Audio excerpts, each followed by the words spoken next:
Dude, that's a tourniquet on my brain. Bunch of YNs. Yeah, a bunch of YNs with their shiesties. Hey, where the war at, twin? You're making me racist, bro.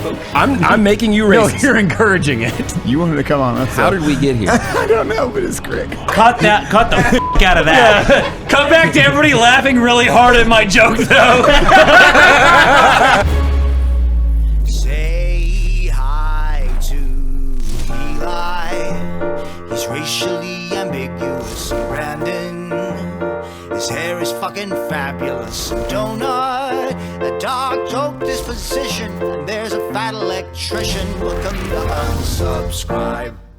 Hey, what is up, everyone? Before this episode starts, I just want to give a quick update and shout out. Next week, you will see the names of the different subscribers that have won $1,000, just to say thank you for just everything we have been able to do.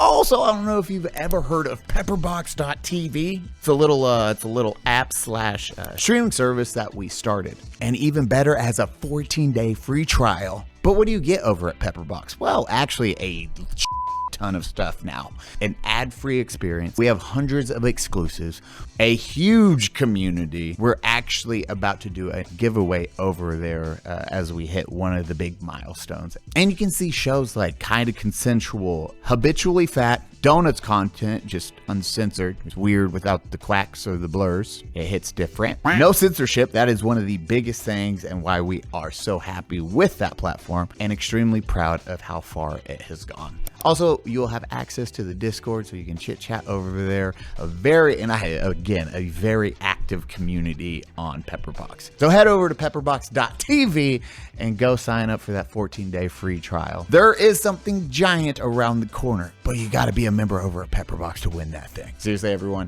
thank you so much. Go check out pepperbox.tv and now enjoy the show. 1, 2, 3. Hi, everyone, and welcome to another episode of the Unsubscribed podcast. Today, I'm joined, as always, shut up, by Mr. Eli Doubletap, Nick, the Fat Electrician, hello, Chris, Mr. KingPix Media, hello, and myself, King Trout. So I was laughing because Darnell's black ass was sitting up front with a Sprite. He distracted me. Of course, he grabbed a Sprite. Yeah, a Sprite. No, exactly. That's why I started laughing. I made a whole video about that. Just grabbed Sprite. I don't know why that's a thing. I made a whole YouTube video about why black people love Sprite. I swear to God. No, I have to speak on process. I was taking a seat when he talked about the history of Hennessy. I was immediately like, oh. He was hooked. He said, Hennessy, we're going to talk about that. It's World War I, bro. Yeah, World War I. World War I. We about to get a history lesson. Oh, yeah. Hey, we got KingPix. What's up? There's two kings at this table. Yes, sir. Jizz. Has terrible credit. Yeah, Connor. What? How crazy is that? What did I do? One of us has really good credit. Really good credit. It's sure as shit ain't me. Not you. One of you has a home. Yeah, fuck off. Sorry. Do you like Sprite? Sorry about I do like Sprite with no ice. Good. I was like, dude, I might outblack Fountain you. Sprite from McDonald's. It's spicy. Oh, yeah.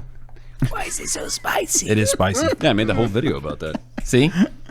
Fuck. There's 3 of us here right now. Is this a record? Is this the most? This is the most it's ever been. There's 4. You aren't counting me. Shut up. Oh, you two count as one together, maybe. No. I'm 100%.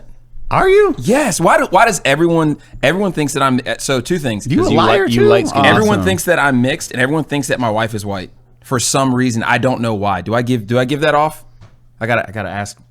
I do. Am I allowed to speak? Yeah, can we? Yeah. I thought your wife. I mean, I know you're married, but is she? My wife is a black woman with dreads. I thought. Yeah,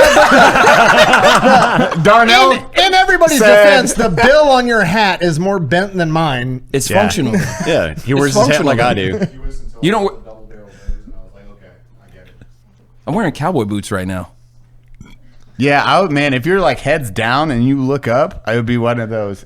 That's my black friend. What's your name? Shout out my nigga. Oh, sorry. The unsub Wait, how house. do you feel about his hat? I've never seen a black dude Don't wear a judge- hat. hey, Like don't his judge me, hat, big he's dog. one. He's standing in the Don't- corner. don't judge You're me, like, big oh shit, dog. that's a strong dude. He looks up. We We wear wear hats like, like oh, this. what the? What? Hi. Listen, this Howdy, is the partner. darkest the unsub house has ever been, and I'm glad to be a part of it. If you were full, you would have pulled over like we were. I am full. We had a tinted windshield. We almost got pulled over, and then he saw y'all. He saw the silhouette of the dreads and was like, Tell the story. Old All right. tarantula hair over there. so there I was on the way here from the last spot we were at, and Chris goes, I think we're going to get pulled over. And because the cop, he's going the opposite direction, he turns around, he's like, but there's a car between the cop and us, so it might be for them. And I'm looking, and I see the cop turn the lights on, and I'm like, well, he's not speeding up to go around them, so it's probably them. And then I see them pull over, and I'm like, all right, we're good. We're in the clear. We get to the house. These two fine African Americans show up and like, we got pulled over. And we're like, oh no. Pause. I get this text message. Going 40 and a 30 despite the car in front of us doing a 50. We didn't know that car in front of them were you two, which makes this text even better. Followed by a photo with them being pulled over. We were not speeding. We were not speeding. We were going the speed limit, whatever the speed limit was in that area. We were going. That was the limit that we were going. And then we see this traffic stop take place. And then they came in the house hooting and hollering. I said, why are the loud ones here? I told Cody today, I had this thought on the plane. And you can cut this if this is too much. No, it's not. Go. But I said, you know what? Instead of separating people and looking at skin color, why don't we separate them by volume? Put the loud ones in the back. And then right when I said that, Cody, he stopped me. But still, think about that. Sorry, Nick. My bad. Give me a mic. I gotta. Then every time I go to take a shit on the plane, I gotta put earmuffs on. It's like get closer to the back. Back here listening to Lil Boosie and talking on speakerphone. This is wild. Sorry, guys. I need a mic. Where's our mic? I did not plan on going this direction, but there's three of us here. You know, It's like a color swatch. wow. Put this man on camera. He becomes a race trader. I'm gonna have to take a knee later Do on. we not have the studio cam on? I know. Oh my gosh, Oh goodness. they've revoked my blackness. He threw you under the back of the bus. Got your ass. Gosh, if my wife watches this, she's gonna hate it. I already know.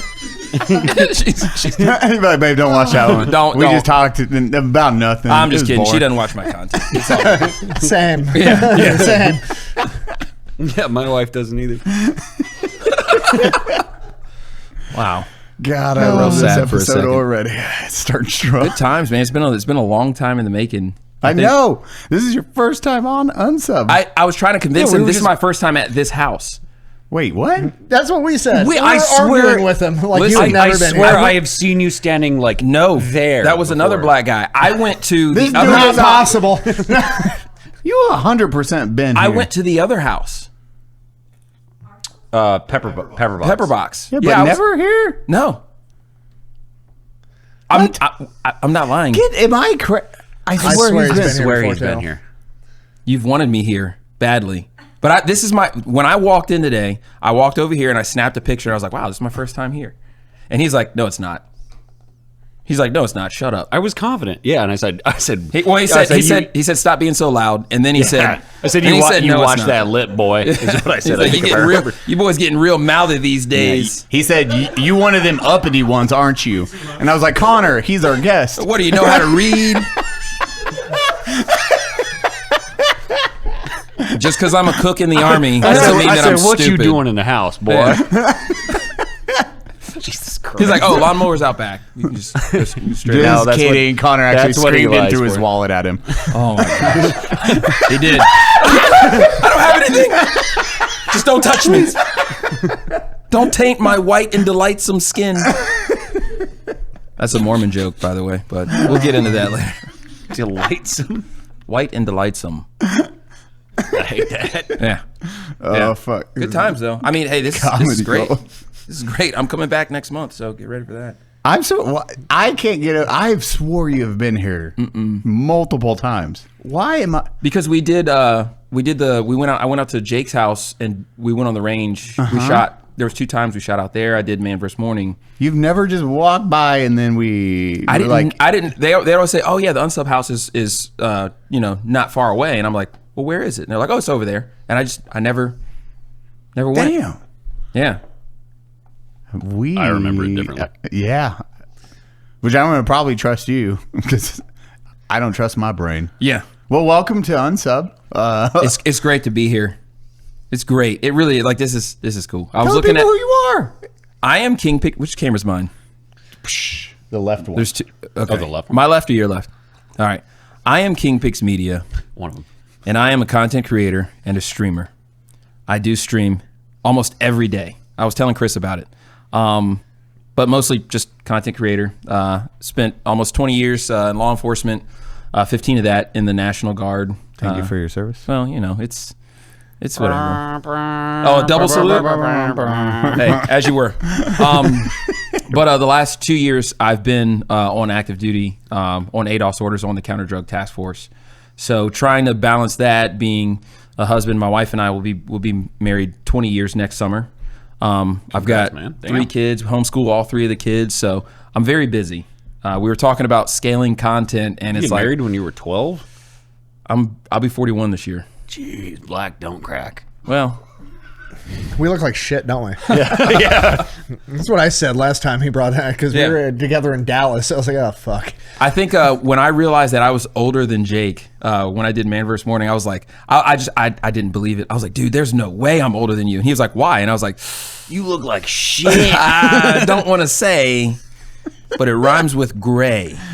And it's on your face and on your hair. I have a gray Gay. arm hair now, Eli. Look. Okay, he just found Look that. at my gray gorilla He just hair. found that out in the driveway. No, leave No, it. leave I it. want them That's to a all battle go cry. gray. Oil it. I want all gray. He's gonna look like a shoulder silverback. hair. Yeah. That's I literally want. what Yeah, I call. know. I was like, you're turning into a gorilla. All my grays are below the belt. God, that feels so that? weird.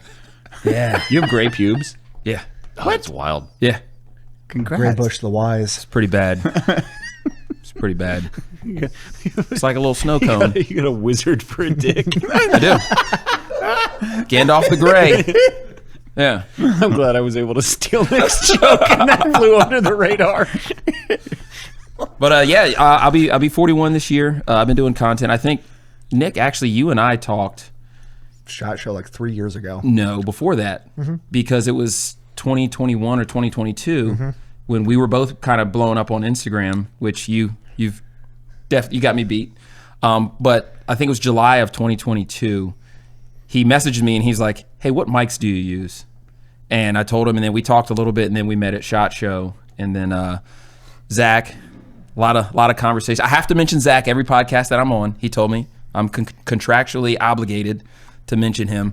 He was like, "Yeah, do a solid 20 minutes when you go on Jocko," and I was like, "I'll give you 5."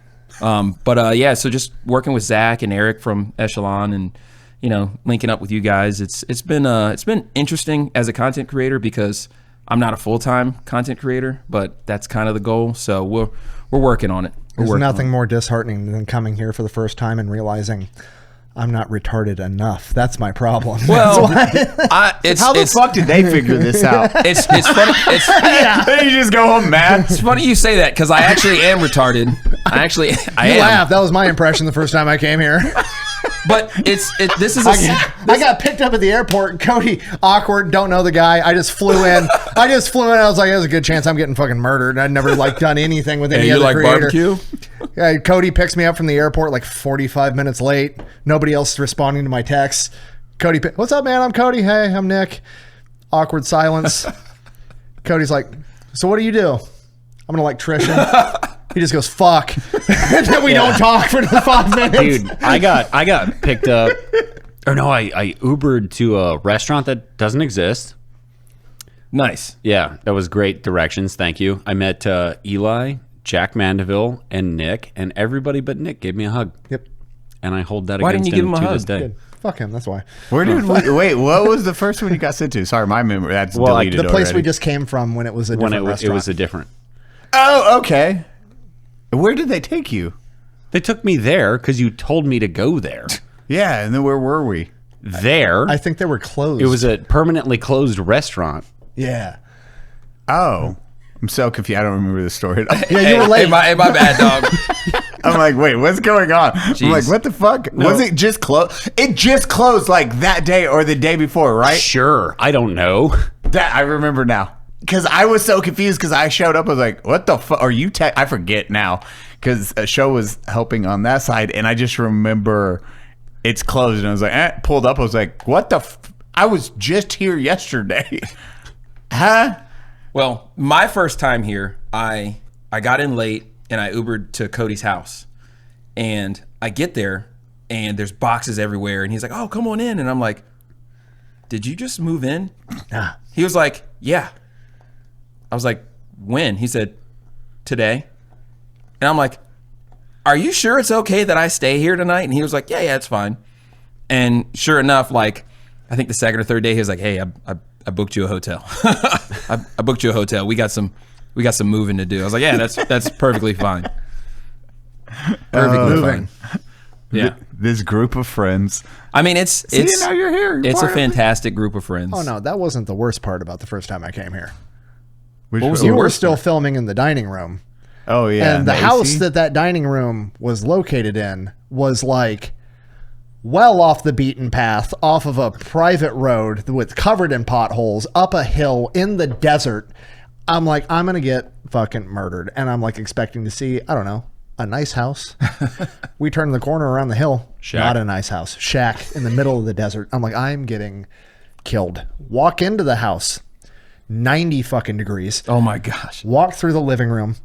Fucking 12 fish tanks full of lizards.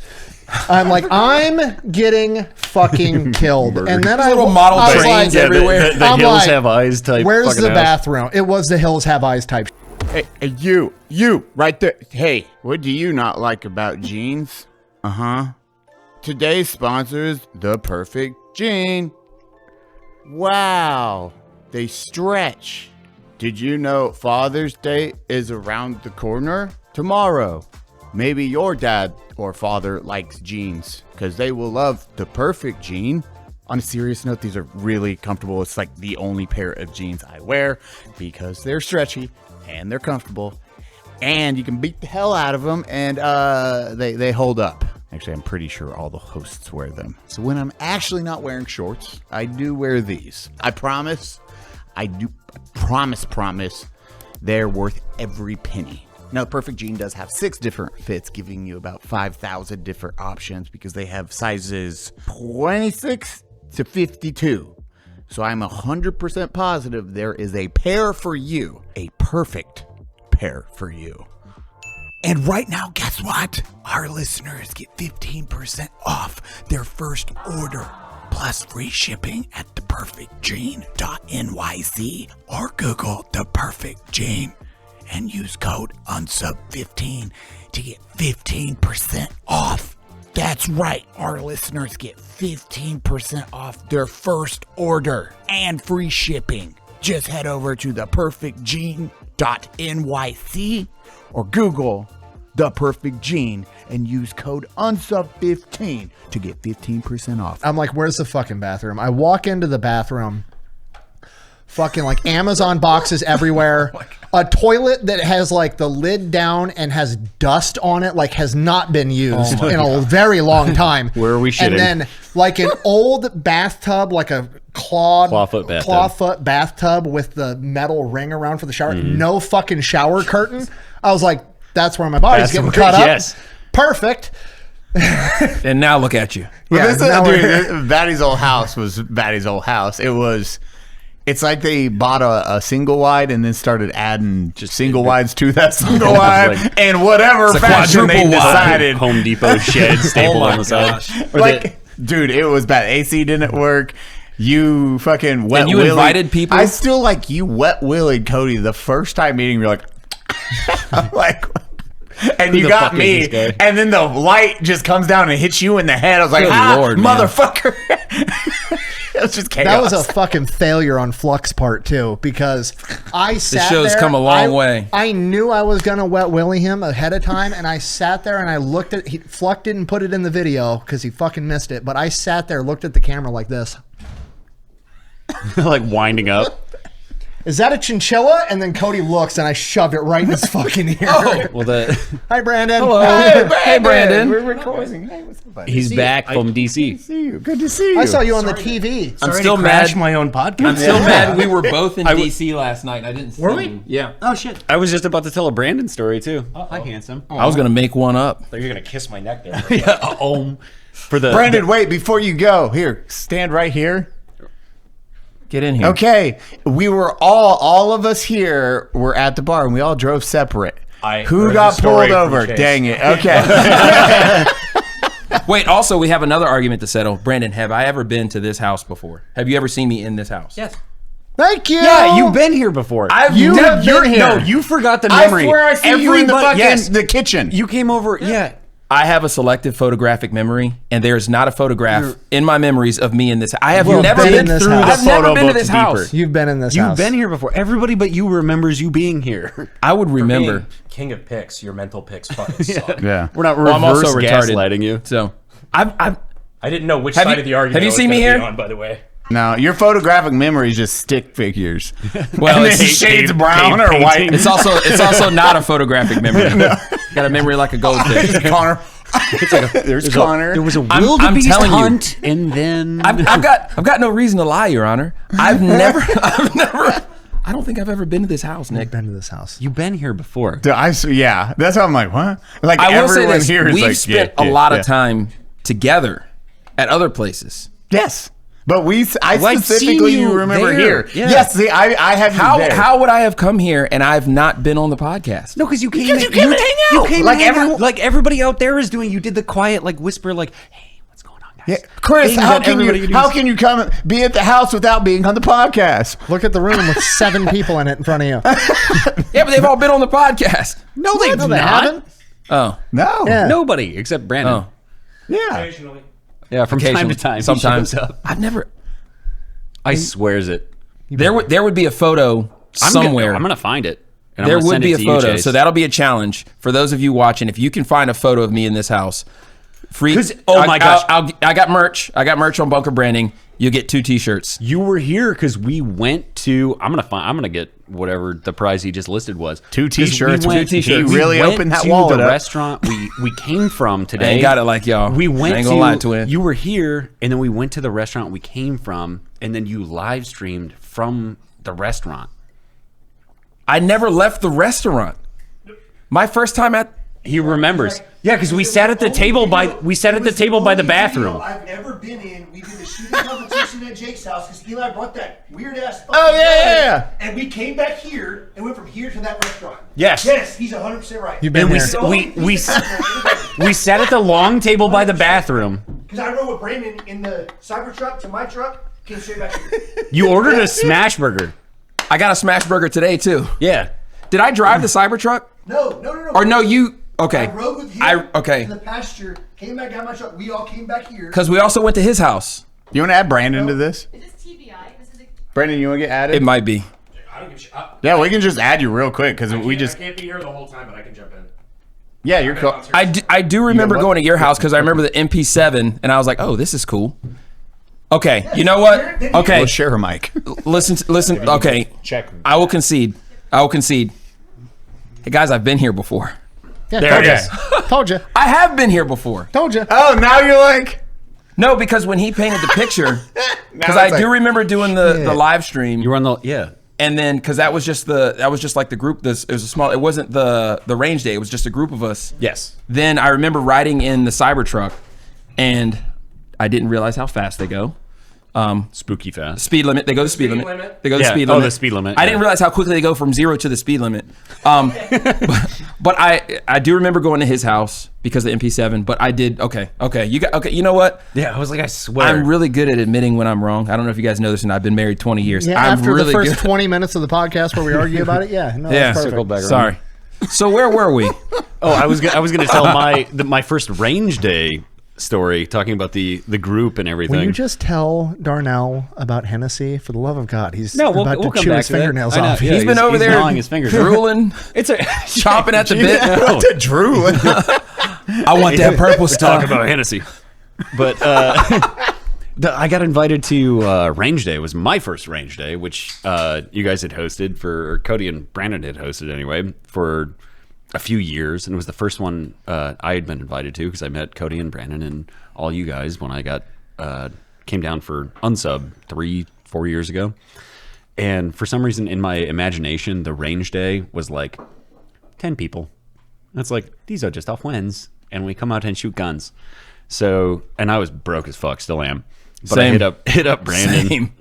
and I was like, hey man, where should I stay at? Like when I'm going down there, like what's close by?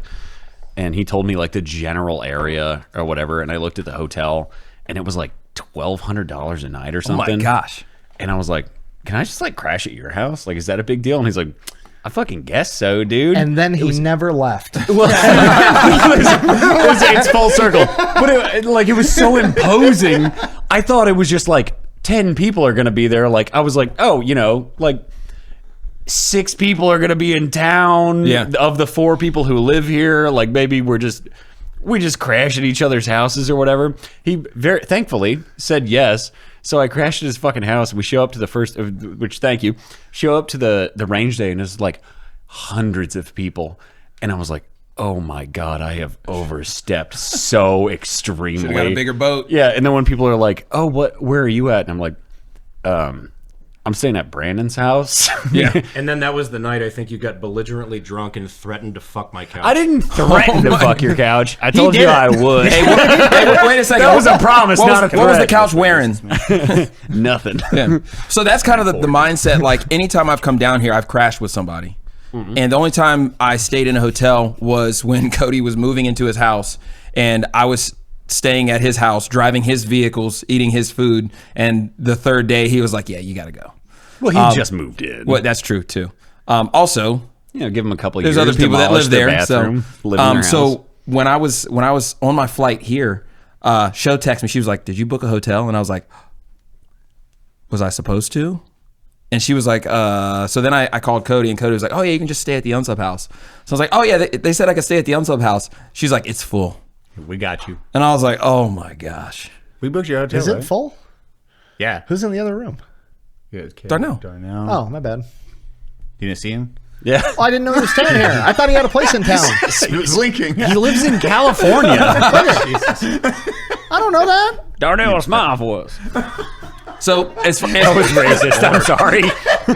This is why I don't come to these fucking things. Speaking of Hennessy, let's tell that story. well, yeah, we Go got ahead. the yeah, Hennessy we got to get back to history. that. Hennessy History? That's the title of this Yeah. episode. Hennessy why black History. people like Hennessy? I genuinely don't know. World the War answer One. to that. World War One. Really? Yeah. Yeah, you didn't know that? The French like were notoriously not racist towards black people during World War One. Right. They are now. Well, depending on which god you pray to.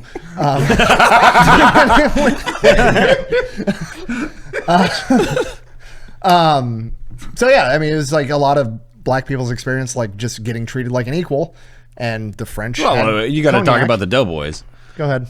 So, America in the early 1900s, before we it was right when we entered World War One.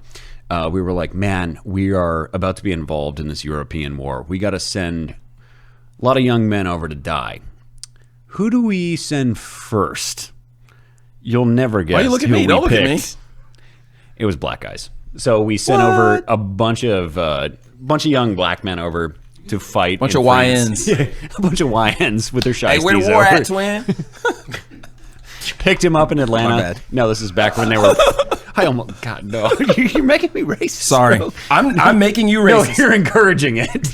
So what he's saying, I'm going to translate that. What he's saying is his racism becomes more present when there's people of color around. Go ahead. Finish your story. That's precisely what I said. That's how it works. God, he won't shut up. That's It's like how a it works, movie folks. Hey, hello? No, I ain't doing nothing. Just a little podcast. Sorry, go ahead. Go ahead. You gotta hold it like a piece of toast. What? That is enough. I'll reel it in. Can you grab me a Sprite with no ice, please? How long have you guys been going? Dude, way accomplished shorter. nothing. Way shorter than you think. This is, we're just What are we on? 26 minutes in. How long did it take you to break out the knife hand right there? Did I do the knife hand? You knife-handed. Editor, pull it up. That is enough. But yeah, so the Doughboys, we sent over like a bunch of like young black men as like YNs. infantry soldiers. YNs, some might call them. Was Doughboys exclusively black, though? Yes. Really? I am fairly certain, yes. I didn't think so. I thought that was just a general, like, the American general That was a term. general slang term for Americans. Oh, really? Yeah. Oh, well, I know the first group of soldiers, because the Army was still racially segregated at the time, because that was until FDR when they dropped segregation. So there were like black infantry units, and that's who the U.S. sent first over to France, like to the front lines, and they were just throwing men like cannon fodder. Was that the Harlem Hellfighters, or was that Yes, later? they were Okay. one of them. Yeah, That was one one of the segregated units. But yeah, so they went to France, and that was the first time that like France is fully integrated. There was like no segregation, anything. They could drink in bars with white people. It was no big deal whatsoever. And at that time, yeah, like Hennessy was very popular, or cognac rather, was very popular in France. So all of these like American black dudes were over in France hanging out in the bars, which also this was right before Prohibition too. Boozing it up with all these beautiful French women, and yeah, came back home and they just had a taste for it. Yeah. Passed it down from And it- generation to yeah, generation. stuck around. It tastes like shit. I don't get it. I fucking hate Hennessy. 1748. It's 38. Yeah, that was So it's close. funny you bring up 1738 because during my time in law enforcement, we came up with we used to use 10 codes. And so we came up with our own codes. So like if you go on a call, I probably shouldn't say this, but you know, it is what it is. Will If you get in legal trouble for saying this? No. Okay, then say it. If Well, you there's go, a lot of hang time on that response. I don't know. maybe I might get a phone call. I might get a nasty email. Send it. So if you go on a call and there's an attractive young woman, then you on the radio to your zone partner say, yeah, we've got a 1738 over here. And we did this for the longest time. Like I'm talking, it was like, I'd hit up my zone partner and be like, you got any 1738s going on right now? And he'd say, yeah, he's like, it's borderline. And then so it got to the point where dispatch is now like calling us like, hey, what is a 1738? And we're like, oh, Don't worry about it. it's a tactical term. Some of the SWAT guys use it to communicate what we have. We kind of want to keep it under wraps. See, now that kind of lie works until somebody uses it in a fucking press conference. It's not a lie. It's a ruse. And hear me out. If I am using a certain code word or number to describe the situation, which I have to describe personnel, vehicles, clothing descriptions, all of that. If I'm using a certain code word to describe the situation that I'm handling, fair game. Yeah, if everybody else Fair understands game. what you mean. Well, the people who know. Well, then You don't have to explain the etymology of the code. Don't be using big words like that, because he used the word etymology earlier, and I don't think I like it. First off, I'm allergic to that. First off, oh, yeah. anybody eat no etymology? I'm not going to say the word we were looking up the etymology of. No, but It means to be miserly. Oh, I know the word. stingy.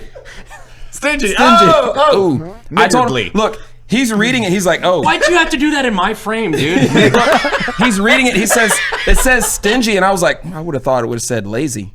And I was like, oh, Me and Darnell have a skit written about this. God, I did not sign up for this. Neither did I. You know it's okay. I thought I'm coming back from the fucking airport, and I've like been busy for the last fucking week, and I'm like, you know what? I'll pop in and say hi to my friends. There's no way this will go wrong. There's an alternate reality where I just decided to go home. Ugh, I hate cords. Oh, don't get me started with the different connections. USB-C, Lightning, the other ones. It should be illegal. But thanks to Ridge Power Bank, it solves all your problems. Ridge's 5-in-1 travel power bank has built-in cables. Oh, look, built-in cables. Also, it can do this. Oh, look, I am charging my phone now. And with Father's Day right around the corner, you could surprise them. I hope Ryden gets me an extra one. Show your Ridge power bank off to the camera. Do not read. They do have 20 watts of power and 10,000 milliamps. I might get is it milliamps? MAH. All I know is you get 3 full charges in your pocket. And again, it connects to the back of your phone. Bah! We do use these when we travel now or just on the go, just because it is super small. And usually the power banks are giant and they charge slow, which is a whole bunch of different problems. But this little guy, this works wonders. And like everything Ridge makes, it comes with a 99-day free trial, free shipping, and a lifetime warranty. For a limited time, get up to 40% off during Ridge's Father's Day sale. Don't miss on one of the biggest discounts all year. Just head to ridge.com/unsub and you are all set. After you purchase, they're going to ask you, hey, where did you hear about us? Tell them Unsub sends their regards. And my life was so much easier. It's like that Veterans Day episode. Yeah. Oh God, the forced valor bit. Dude, the amount of people that were saying at the 250, they're like, "Why aren't you walking out the fighters?" Oh my gosh. Like, fuck off. Dude, you were surrounded by soldiers and like, oh, how many people saluted you? So, all of them. Funny story. So there were a lot of soldiers, sailors, everything at the 250, and like a lot of the guys were like shy about coming up. For all of you that did come up and we had conversations and everything, you guys were my favorite part. You guys were fucking fantastic. None of them saluted because they were all in uniform, like dress blues, class A's, whatever. They had their bosses breathing down their necks. They weren't allowed to drink. Like they basically like, you're getting the best tickets in the fucking country right now that all of your friends want. Do not fuck this up. Dude, it looked like do not have fun. Yeah, dude, they were standing at parade rest. They're like, man, this is a great fucking. So I got an opportunity. Did you see some of that? Dude, yes, which was like. I got an opportunity to get military tickets, and I was on the phone with one of the guys from the state, and he was like, "You have to be in a class," or he's like, "It's going to be a great time." Well, kind of. Kind of. Like you kind of went here. I was in the area. Had a little issue with Secret Service. No big deal. No big deal. Sounds like a big deal. Well, it wasn't. It wasn't. But he said that he was like, you can go, but you have to be in Class A's. And I was like, my Class A's haven't been updated in the last 2 promotions. I'm not spending money for this. I'm not a fan of going to DC. I'll put that. Despite living 30 miles outside of the city. What do you got? Secret Service. That's coin. dope when that wizard looks so gangster. That's Technical Security Division of Secret Service. Not that kind of wizard. Let me show Darnell the wizard. Like the spellcasting, like Gandalf the Grey. Grand Wizard. Yeah, Grandolph the Nazi. It's not even. Oh my gosh. That's a cool fucking I hope my wife coin. doesn't watch this episode. Oh my goodness. No, but shouts out Secret Service. Shouts out to all the Metro PD guys. Shouts out to all the service members there. You guys were fucking awesome the entire time. Despite not having any fun. A lot of those guys were saying it was funny because I had an interaction with a couple of the SEALs out there. They haven't written books to my knowledge, but they're working on it. They're working on it. They were saying like, oh well, I'm actually glad that we didn't drink just because like that fight card was so amazing, like that, especially that last fight. It's like I was glad I was able to appreciate it sober, and I just kind of looked at him. I said, that sounds like cope. And one of the guys broke. He's like, it's weapons grade cope. It is. Yeah, they were talking about like some of the restrictions and everything else, and I was like, that doesn't sound like fun. It doesn't sound like fun. I can go to DC and go to one of my friend's house, and we can just have the fight on, order food. We're not in a Class A uniform. Have some of the boys over and just have a good time. So that's what we did. That also sounds like cope. It's weapons grade cope. But I was 1 metro stop away from the airport, so no matter what time I got up, I was gonna make it to my flight today. So it was like, all right, cool. We're 1 metro stop away. I can watch the fight, have a good time. So that's what I did.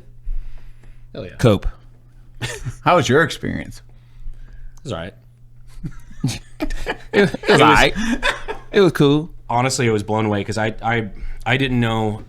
I was told by I'll shout him out. Fucking Chuck hooked me the fuck up. Like Chuck Liddell, longtime homie, fucking awesome guy.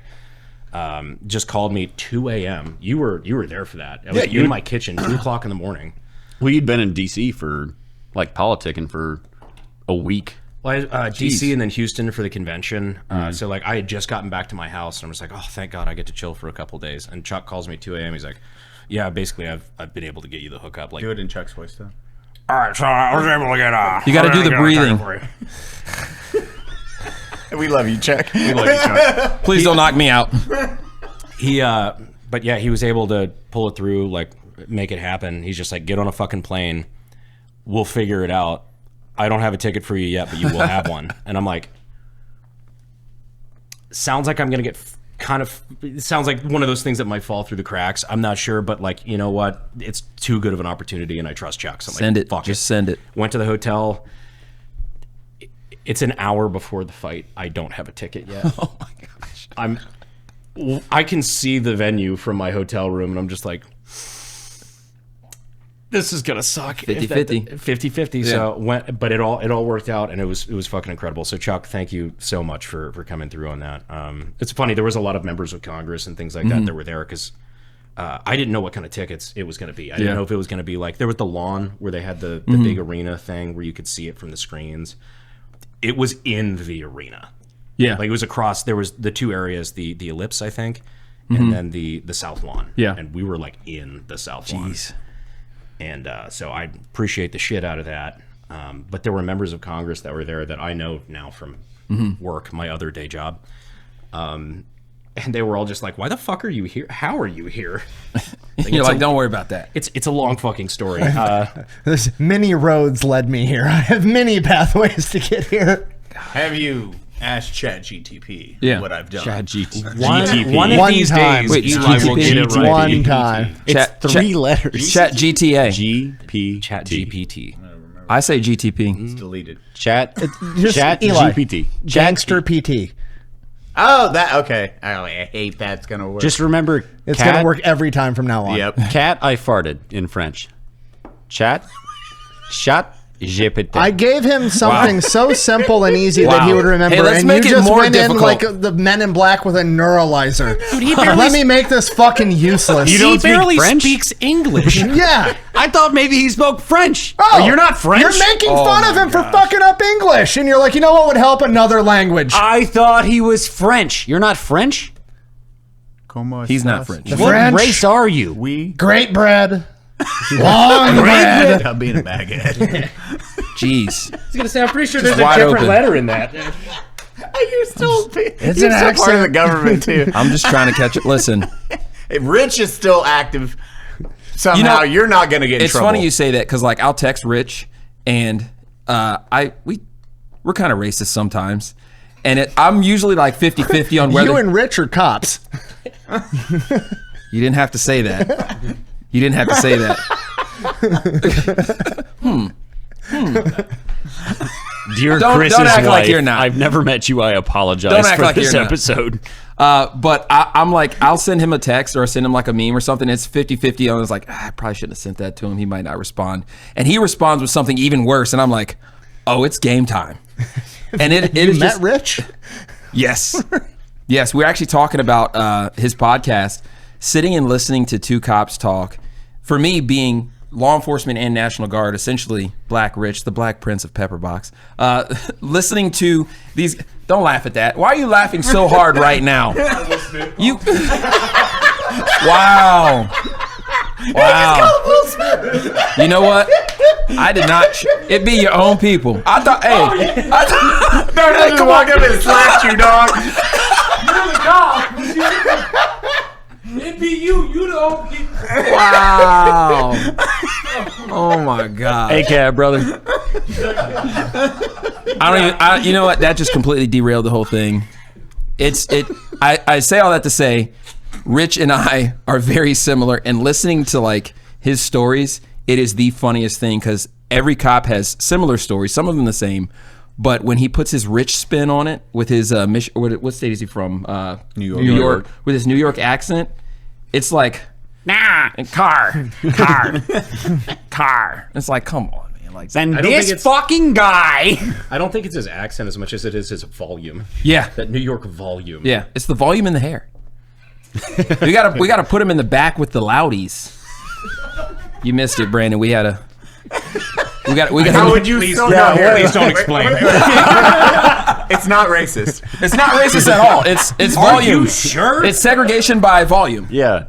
Okay. Yeah. He wants the front of the plane to be quiet people, and, Yeah. make it And then everybody on the progressively back louder. talks on their speakerphone like they're Here's holding a piece of toast.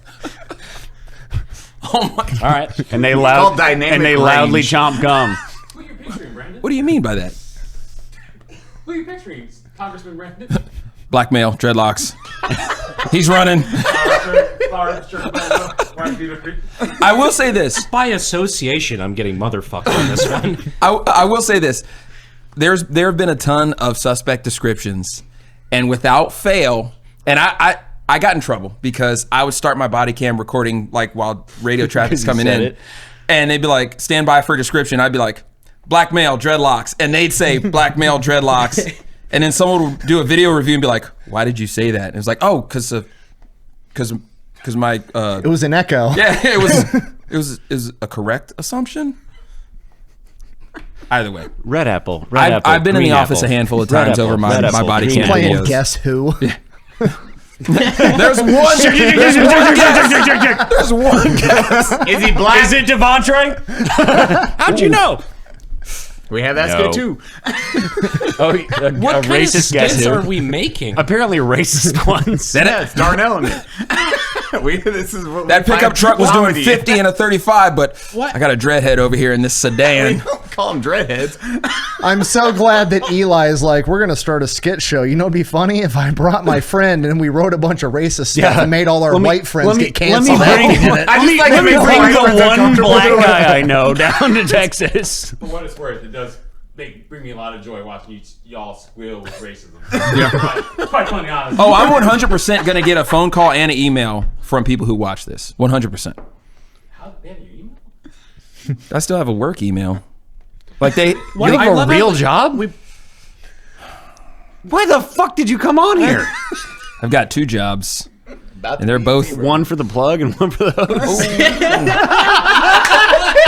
I don't know what that means. You're like the Kevin Gates of jobs, I don't- homie. Look at you. I don't know what that means.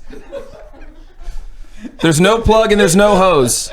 I love this is the To my episode- wife, if you're watching, there's no plug and there's no hose. Definitely no hose. I'm so sorry, Oh Brandon. my gosh. I was like, Brandon, come sit down. This is the episode we bring in our black friends and somehow it's more racist. I don't get it. Surprise. Surprise. Surprise, motherfucker. It is what it is. We bring it with us. It's in my carry-on. Slaves will laugh at this shit too, all right? Yeah. Hey, sometimes you gotta laugh to keep from crying. You know what, man? Nick, how you doing? I'm good. I've never seen Nick laugh so hard. It's okay. I'm It black. brings, I can it brings say me true joy. Good. Good. Wow. Wow. Wait till you hear about the Ransom. Winnie the Pooh. Yeah. Hold on. I read the script. I've been working on that character the entire flight. I'm like, Tigga. You know what I mean? It's like, how do I make this script? How do I become the character? And I'm like on the plane, and I'm like, you know, sitting next to like some senior citizen. You I'm gotta like, be bouncy, bouncy, bouncy, bouncy, fun, fun, fun, fun, fun. Tigga. Did you read the first draft? T.I. Well, so Sho sent me a draft, and then she sends me a text. She was like, "What size T-shirt and underwear are you?" And I'm like, "Whoa!" I was like, What you working with? "Yeah." I was like, so Magnum. I texted my wife. I was like, "Hey, what size underwear do you normally buy me?" She was like, "Medium." I was like, "Okay, yeah, medium." Thanks, babe. Yeah. A woman was asking me. Well, I didn't say that. I dare not say that. But if she knew, she'd be like, "Who is that?" That's not how she sounds, but that's who is that? Who that is texting your phone? It's your wife's voice. No, she's well spoken, just like me. One a good one. Jesus. Making it better. Darnell. Am I making it worse? Yeah.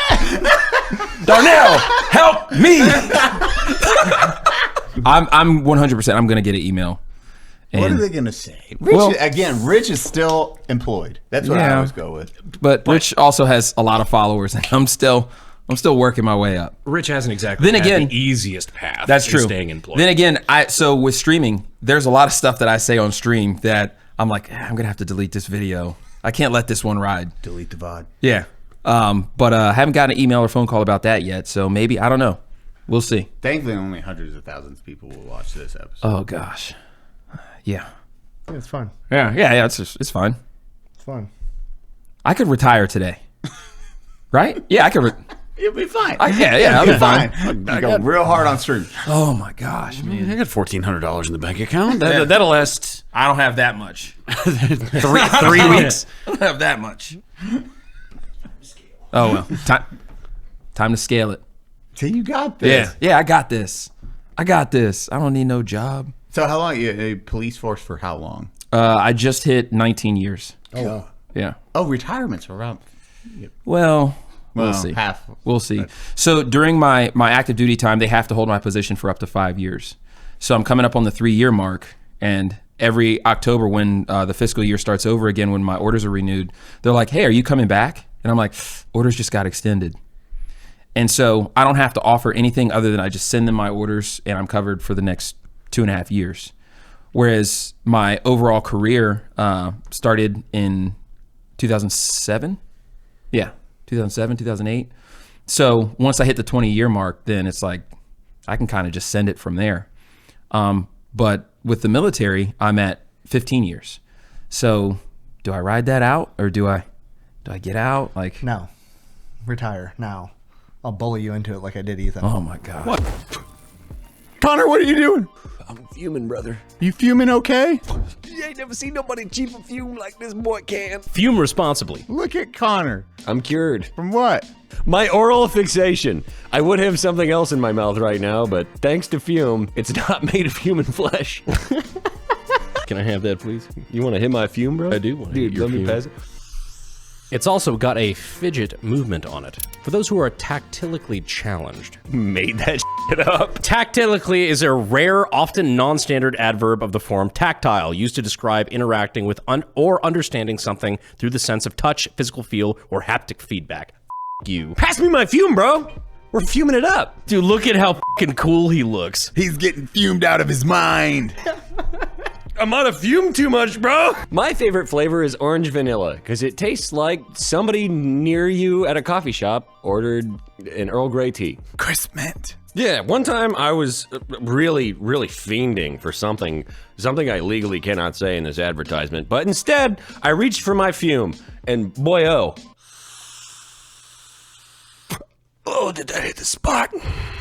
Use code UNSUB to get a free gift with your journey pack. Fume has already helped over 700,000 people take steps towards better habits, and now it's your turn. Head to tryfume.com. That's TRYFUM.com. Use code UNSUB to get a free gift today. What's 5 Like years and he'll make like full- $1,000 a month, which $1,000 a month can be great. But if you spend 5 years versus investing that time into what you're doing now, what's the pension change? I don't know. That seems like an important thing. Yeah, to I know. think that would be a thing you should probably. You know, it's find funny out you say about. that because you're absolutely right. It is important. It is important. And Darnell's rubbing his skin. hey, we don't plan for the future. We don't plan for the future. I'm living for right now. No, but I'm getting older. It's time to start looking at that, and with everything that I do, with having these two jobs. Stop! Can you stop laughing? I'm sitting in. I'm like the buffer zone between like somebody having their moment, their first time on Unsub. This is their big break, and just Brandon regretting every life decision he's made in the past 30 minutes. I'll be honest. I could have just stopped at Chick-fil-A, gone home. Who would have known of all the episodes, this would be the one Brandon would regret the most? Honestly, I didn't know you were the guest right now, and I would have known. You know, It's Brandon. okay. There's like 7. My Chase, vote. cut that. Cut the fuck out of that. Yeah. Come back to everybody laughing really hard at my joke, though. Oh my gosh. It's true. Chase, use your discretion on this episode. Yeah, so speaking of Just that, send it. she blocked me on Twitter a while back, so I made a burner account just to check and see, Oh what my she was up gosh. to. She hasn't had a tweet in like 3 months. Is she okay? The She's Unsub given audience, up. I engaged with her on Twitter one time. And I try to play this nice, like the first time. Like I called her to congratulate her on, her nomination and said, hey, we should do like lunch or something like that. And like trying to be like civil. You didn't offer to pay, did you? It'd be expensive. I know you got money, but damn. Buy the farm. I reached out trying to make things, I'm trying to be civil, of course. And then the first time she really tried to go hard on me on Twitter, like just called me like all sorts of like just horrible shit. Tactical error. All I did was respond. I didn't even call in our audience and say like, hey, go bully. You don't have I to. just replied. And the unsub audience bullied her off of the platform. She hasn't posted in 3 months, 2 months. It's like the Eye of Sauron. Jeez. Whoa. Doesn't take much. God, I just want to know that one individual that was on her team. It's like, yeah, this tweet's going to show him. And again, I have ratioed. Like, that's good. Immediately. Right? Yeah. Gosh. Yeah. Politics. We stay at him. Yeah. Don't throw stones if you're built like a house. I need that shirt. Somebody write that down. Somebody write that down.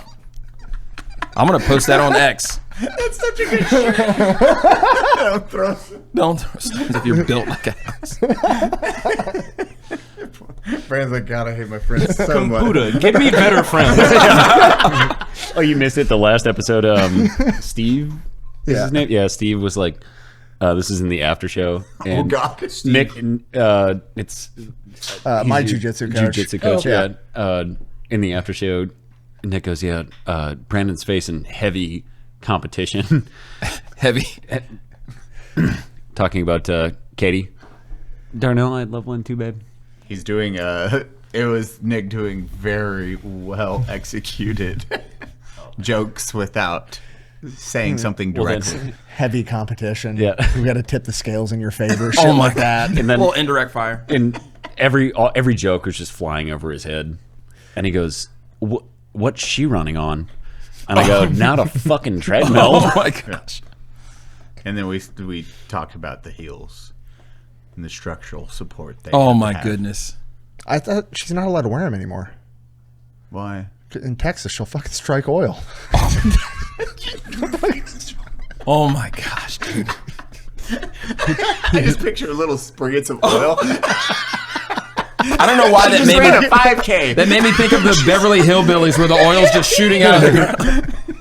Jeez. Brandon's like, again. Brandon's probably going to want this Sorry, one Brandon. cut. Friends like these. Look, I said it on the last episode. I was like, look, I didn't say a single word about her weight until she called my friend a Nazi, which is objectively a lie. If she's allowed to lie She opened about the my gate. friends, I'm allowed to tell the truth. Jeez. Fuck off. Well, to be fair, that was my strategy against Tony. It's like, if you're going to fucking lie about me, I'll tell the truth about you all day long. Old Tone. That dude was disgusting. It's is still disgusting. It's worse than people know. Yeah. Still, to this day, there's shit that hasn't come out that probably will. Yeah. When I eventually write a book. Well, he was responding there for a while. He was like, I think he still had a dog in the fight. And then those text messages, good Lord. And then the second set of text messages from a different woman. Yeah. And it's, Old Moni Tony. Still, my favorite thing that came from all of that was that one Yeah. allegation. because I think it was that was Charlie, right? Charlie. I still can't. We were all sitting together when he went on that podcast trying to deflect after he had been denying the affair, and then he went on that one dude's podcast and was like, Yep. okay, It's Joe all of that stuff was true, but that's not why she took her life. She actually took her life because her husband's secretly gay. And Brandon threw his fucking phone Oh my across the room. gosh. He's like, I cannot believe he just did that. I hucked my phone into my backyard. I'm pretty sure I was so fucking pissed. I don't think I'm usually a pretty chill to anger guy. Like I'm very. But that's also insane. Like, because at this point, like, I knew her husband. Like I consider him a friend now. Like, he's just a great guy. Yeah. Terrible situation, and to hear that come out of his mouth, I was livid good to a Lord. degree that I don't think any of my friends have seen me. Yeah. Like, I was pissed. Jeez. That was insane. Politics. Insane deflection. Like just I couldn't. If you gave me time, I don't know if I could have come up with a worse response to that. it wasn't the fact that you ruined her life and took away her family and job. No. Let me. It's because your It was her husband's fault. It's like fuck you, man. Well, then, if I'm remembering correctly, it was like 2 days later he came forward and was like, "No, that was actually all bullshit. Everything I've said so far is a lie." Well, it was a pathological liar because he was spending his time talking about how this is all political slander. Brandon Herrera is actually the liar. Yeah. He's making all this up for political gain. Can you believe he's doing this? And that's what he's telling like his donors and his crowd and everything like that. And then he's like, well, actually, no, I was lying the entire time, but you should believe me this time. I was lying then, but I stopped that. Oh no! Now I'm telling the he truth. He talked to God. Remember? Yeah, God forgave him. He talked to God, and God forgave him that night. Which it's like, yeah, you should seek forgiveness for that, but like, it was his. But I think his direct quote was on that same podcast. It was, I asked God to forgive me, and He has, and He did. And yeah. I'm like, well, I'm sorry, I forgot District 23 came with the Ark of the fucking Covenant, and this was a two-way radio. And it was the implication that he has a direct line of communication with God Himself. Jeez. Just, I'm glad he's not only gone, but like politically radioactive. Yeah, no one's touching him forever. I was gonna say, what's he doing now? Well, I mean, his Hopefully, nothing involving women. Yeah. Uber driving. That's one thing that that Cody brought up that I never thought of. It was like, this guy was a Master Chief in the Navy for a long time. It's like, good Lord. He's got a trail of disaster. Yeah. Guaranteed. The Possibly, poor fucking allegedly. E2s and E3s under him. Like, that sort of pattern of behavior. Yeah, doesn't that's come out of easy nowhere. as fuck. You don't wake up one morning and become a person like that. No. I just like how terrible he was at dirty talk. Well, he looks like the kind of guy who would say the things that he said. He has that look. You want to see my pee-pee? Yeah. Ooh, my pee-pee is so hard. Does that make your vagina get bigger? It's like, bro, are we both hard right now? Is your pussy hard? That's how it works, right? We both get hard and you just slam them together. That was one of my favorite parts. I'm like, not only now does everybody in the district know you are what you have been this entire time, but now they also know you sexed like a 13-year-old boy. Like, it was embarrassingly bad. Jeez. Like, it's somebody who's never communicated to a woman in his entire life. And all while claiming to be, like a be-all, end-all Christian family man. But that's the thing is people will do the most diabolical stuff and then immediately turn to Christianity once they get caught. Mm-hmm. And it's like, wait, where's the evidence of any of this in your past? Like, I get it. You can change your ways, but don't claim Christianity just because you got caught. As a defense and mechanism. then say, oh, well, God forgave me, so I'm good, so you guys should still vote for me. No, you did heinous things. You should probably, I don't know, step aside. Or, consult God privately. Yeah. Don't make it a show. I'm a Catholic. I'm a bad one, but I'm a Catholic. Yeah. So is he. You're not one of the good ones. Also, to my wife, I'm so sorry. I apologize. I love you very much. All right, go ahead. Chase, cut that out. Send me that. All right. Chase, And we're back. edit the audio so it says, I hate my wife. Oh my God. From different clips. Finn's editing this one, so talk to Finn. Finn, Finn's just do starting. everything I asked Chase to do. Right now, we're just opening the tops. Yeah, just cutting straight to now. This episode's only 5 minutes long. We got Yeah, we got to rewind like 10 minutes. We got this. We can insert. We can talk about your opponent. We can talk about. I want to know your UFC. Did you? How's it going? Well, yeah, you're doing the running Better stuff. before now. We do. How was actually security getting into that? That'd be next. I didn't make it in through security. It was not as crazy as you think. Well, it clearly wasn't as crazy as you think. Sean Strickland still made it in. Did you see that? Which is insane. He got an escort. Yeah. Yep. I think he got charged with disorderly conduct. At least that's what he said on his Instagram story. Wait, what? I think that's what he said. He's like, Wait, I got charged with who disorderly charged him, though? conduct. Was it Metro PD that charged him? I have no idea. Because you don't even have to pay. You don't have to show up to court. Don't have to pay it. Like, that's. Especially if you don't live there. Yeah, Like, you're good. I mean, this That's isn't how that legal works, right? advice. As long as you don't This live isn't there, you legal don't have to advice. show up to You can court. get a bench warrant. Yeah, it doesn't this- matter. It's not legal advice. They Don't you might still try have to a- suspend your driver's license or Don't you something, still but have it's not that big a of a bench deal. warrant in Georgia. No, my driver's license is suspended in the state of Georgia. I had a bench warrant. What did you do?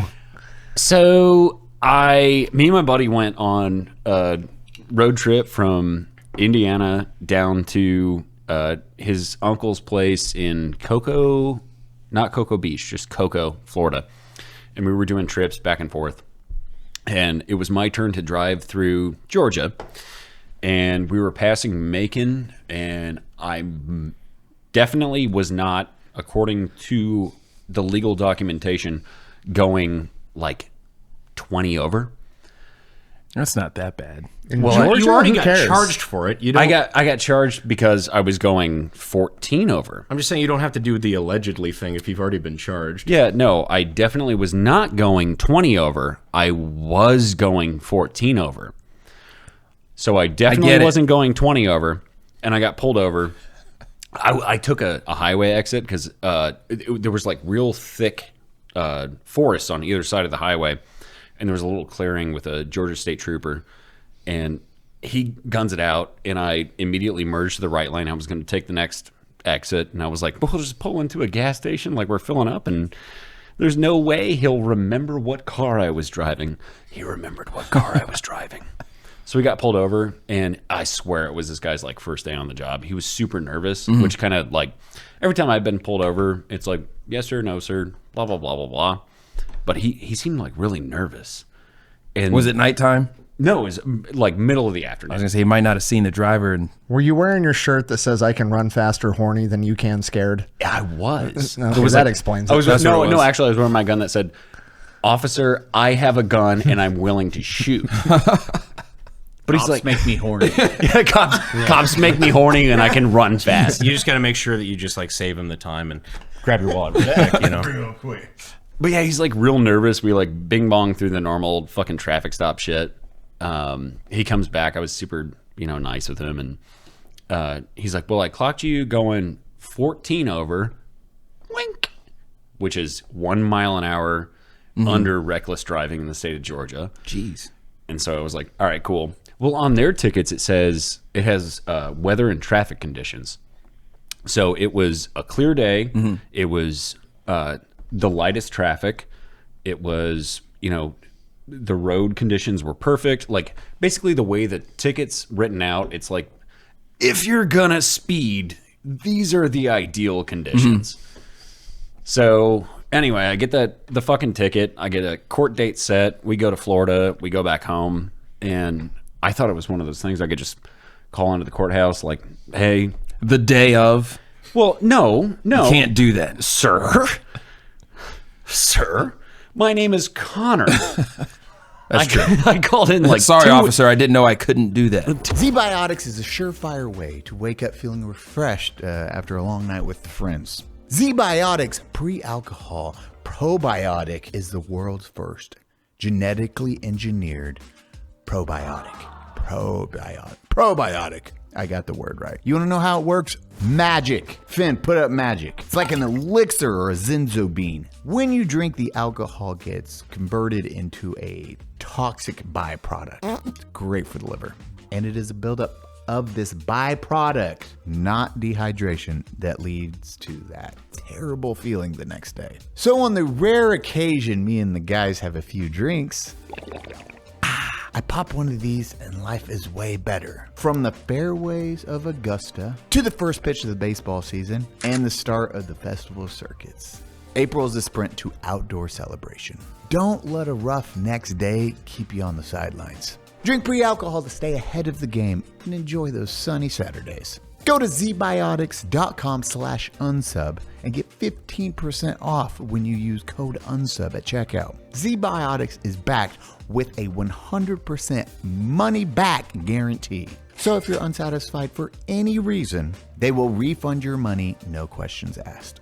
Remember to head to zbiotics.com/unsub and use code unsub to get 15% off. 2 weeks prior, and I was just going to be like, what's the fine? I'll pay it. And I call in and I was like, hey, I got this traffic ticket. You know, I want to plead guilty, pay the fine. And she was like, no, you have a court date set. I was like, okay. So I live in Indiana. How do I go about pleading guilty? And she was like, well, you'll have to arrive for your court date to plead guilty. That's crazy. I was like, can I plead guilty over the phone or in writing? Yeah. Or like send an attorney on my behalf? She goes, no, you have to appear in person, which this is a clerk at the courthouse. Yeah. So contact an attorney. I'm sure she knew the minimum amount of information. So I was like, what if hypothetically I didn't show up? She goes, well, the judge will set a bench warrant for your arrest. And then eventually you might get arrested in the state of Georgia, but your license will be suspended. That's insane. So never went back to Georgia. I attempted to plead guilty. If a judge is watching in the state of Georgia, I'd love to plead guilty. I'd love to pay that fine.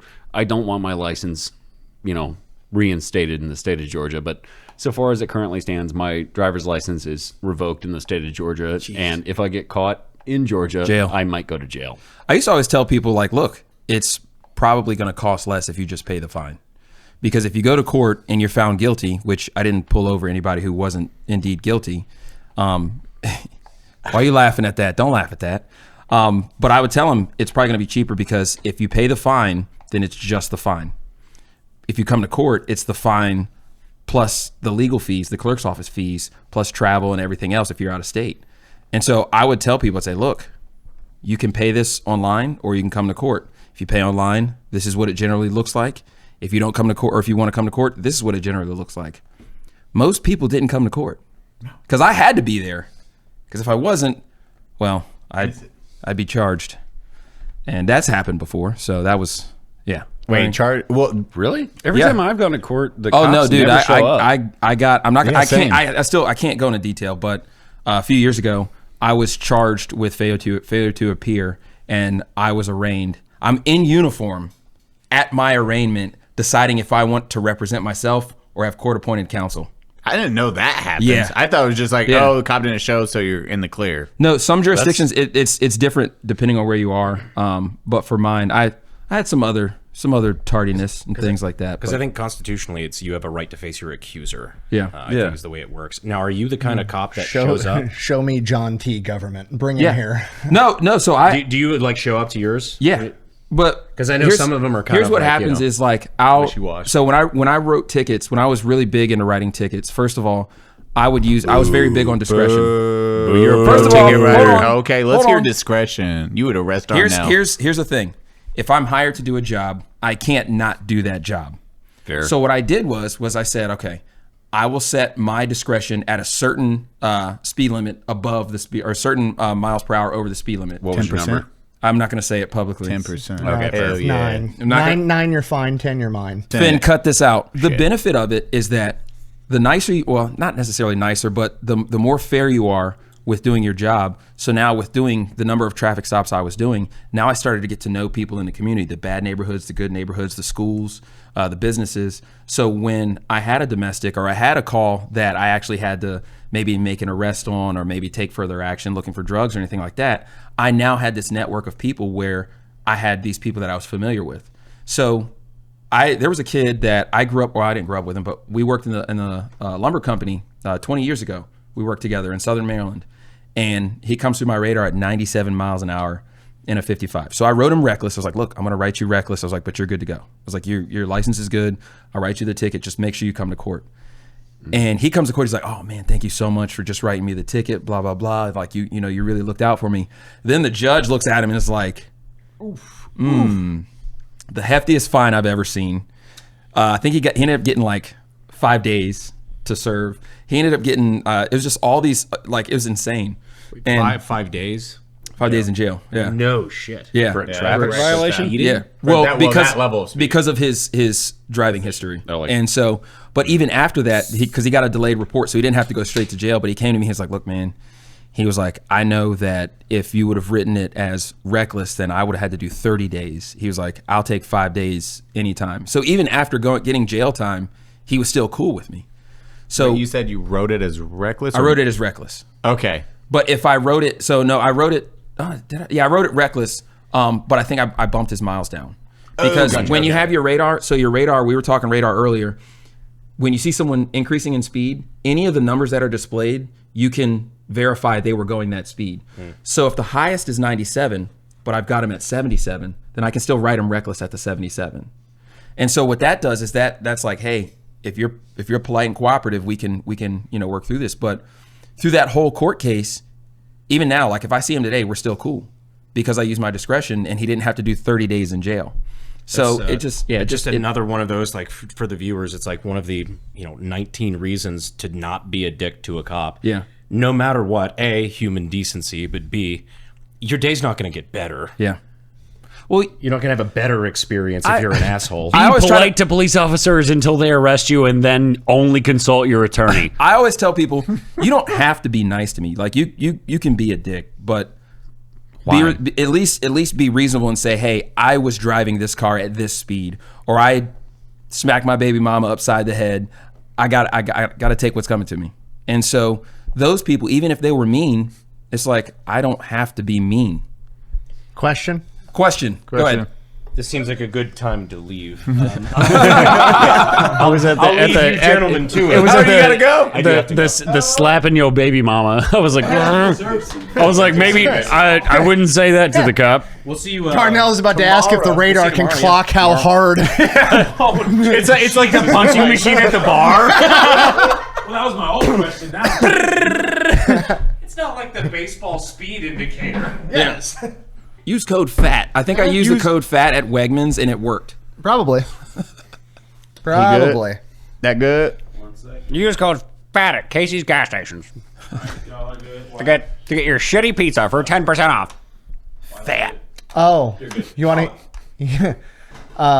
Guess who reached out and wants me to come to headquarters? And is it fucking Casey's gas stations? Owner. No. Casey. Is it Menards? Taco John's. Oh, okay. They're like, if you said Menards, I'd come punch up you. to headquarters. You can film with the chefs and you can make your own Taco John's burrito or some shit. Oh my gosh. Burrito, he calls it. Hit Big Mommy in the Nards. That's what I sung when I was little. Oh, yeah. What? Fuck, you don't know. Well, you're not. Is it Indian? I'm such a fan of this podcast. The longer it goes on, the more buttons he gets on doing on his shirt. Got him! I checked my buttons on purpose. You mentioned the buttons because you saw me check my buttons. Yeah, buddy. Yeah, well, you're... Well, you're gay. Just calls him the N-word. We're like,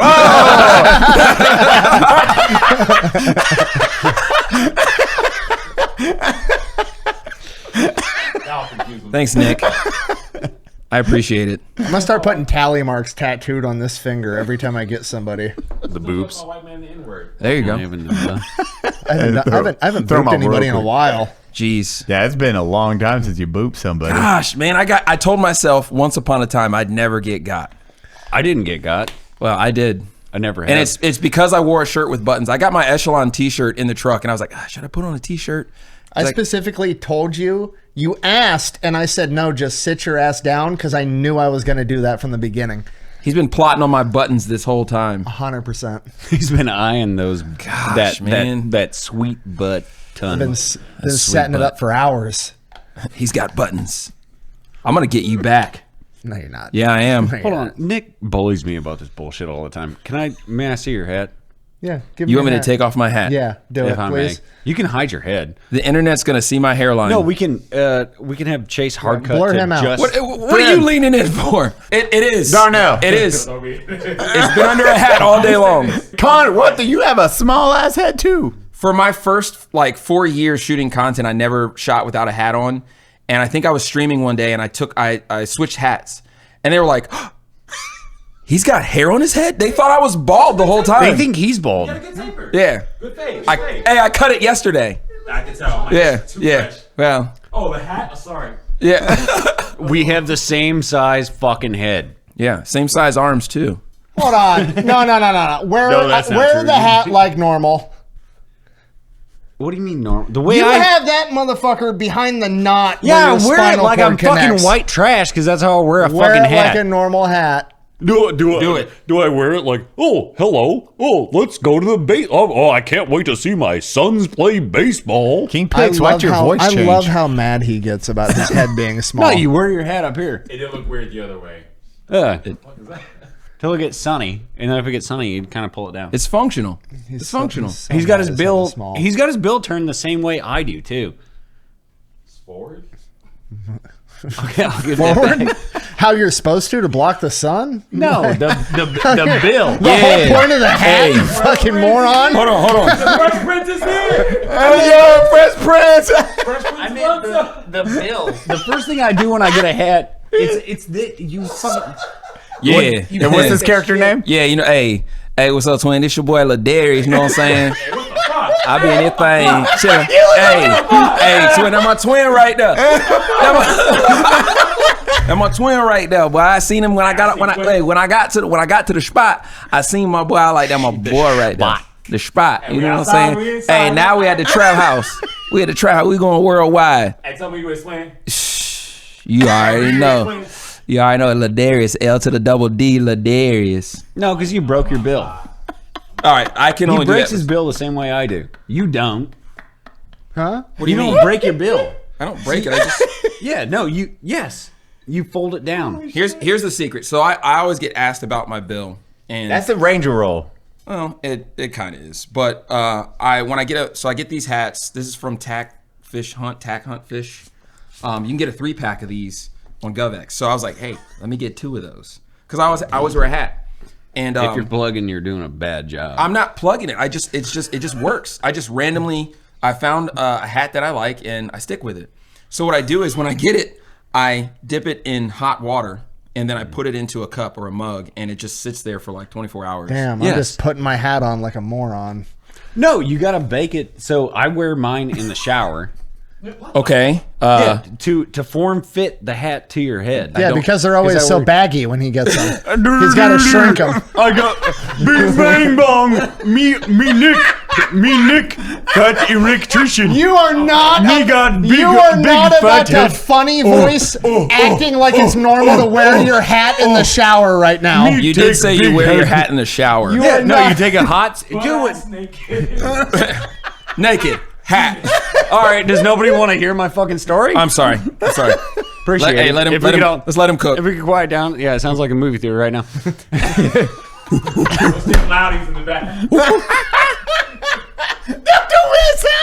Oh, my bad. I'm sorry. So you get. Get the loudies in the back. There they go again.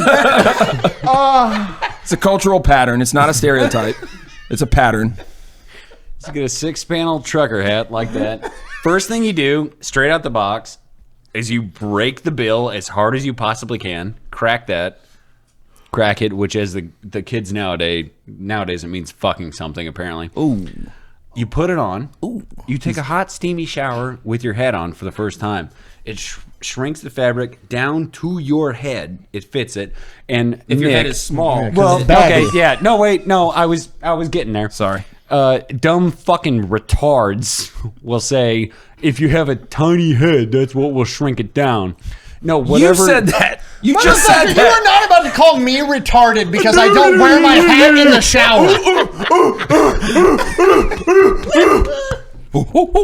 You set your hat to the setting, like whatever it may be. Maybe it's all the nubs clicked. Maybe it's one. smallest Because you setting have possible. a giant fucking retard caveman. Three. Show me your hat. 3. Good okay, Lord. So if you have a giant fucking retard Neanderthal head, like this He's checking caveman his. over He here. just, You say you're no, because you toss his hat on. you have 4, but okay. You have dreads. That actually looks good as fuck. I mean, I'm black, twin. You know, hey, twin. But also the way he wears his hat, you can't dap him up like that. That was cool. Look at y'all over there having rhythm and stuff. I said, fuck you, Connor. No, because he wears his hat differently. Because I wear my hat like a fucking redneck, where I sit it up on the back of my head. You wear your hat, Chris off camera wears his hat like fucking 16-year-old white boys where they said Wow. it very Chris, gently. what are you trying to do? Keep the fucking sun out of your eyes? You dipshit? How dare you? Fuck shit. He sits it on top of his broccoli hair curls. I have no bitch. Brandon, do you need not... One more time. You got this, Brandon, buddy. can you... Brandon, do you Almost like there, bud. Brandon, where do you store your firearms? All over my house, in every fucking crevice. Well, do I have the product for you, Nick? Show 'em. Here, hand it to me, Brandon, so I can show you. Brandon, this is STOPBOX. STOPBOX. We love box. You're selling me. What's in the box? You have to open it and find out. All right, well, let's see if I can do this. Oh, wow. Look at that. Oh, it That didn't was stop easy. you. Can I hide my goop in that? You can hide your goop in that, Cody. Cody, do you know why I love this thing? Why? Why? Why, God, why? Because you don't have to use keys. Gun not included. Cody, you've got multiple cats in your house, including Squirt, who's quite the scrapper. Mm-hmm. Would you want Squirt to have access to your firearms? No, he's violent. Well, then STOPBOX is the perfect product for you. No cat's getting inside that. Or people without thumbs. Hmm. The nice part is it is actually TSA compliant. I didn't actually know that part until a couple months ago. That is actually really cool. You just put a little lock through there. Exactly. When you check in a pistol or any gun, if there's a hole that a lock can go through on whatever you're checking your gun in, you have to put a lock through that. This has one hole, so you just need one lock, easily accessible once you land on the ground. I know you're not normally a one-hole kind of guy, but this is definitely an exception to the rule. And never worry about tariffs because everything is sourced right here in the USA. Wait, what are tariffs? Like, I'm pretty sure I shot a few of them.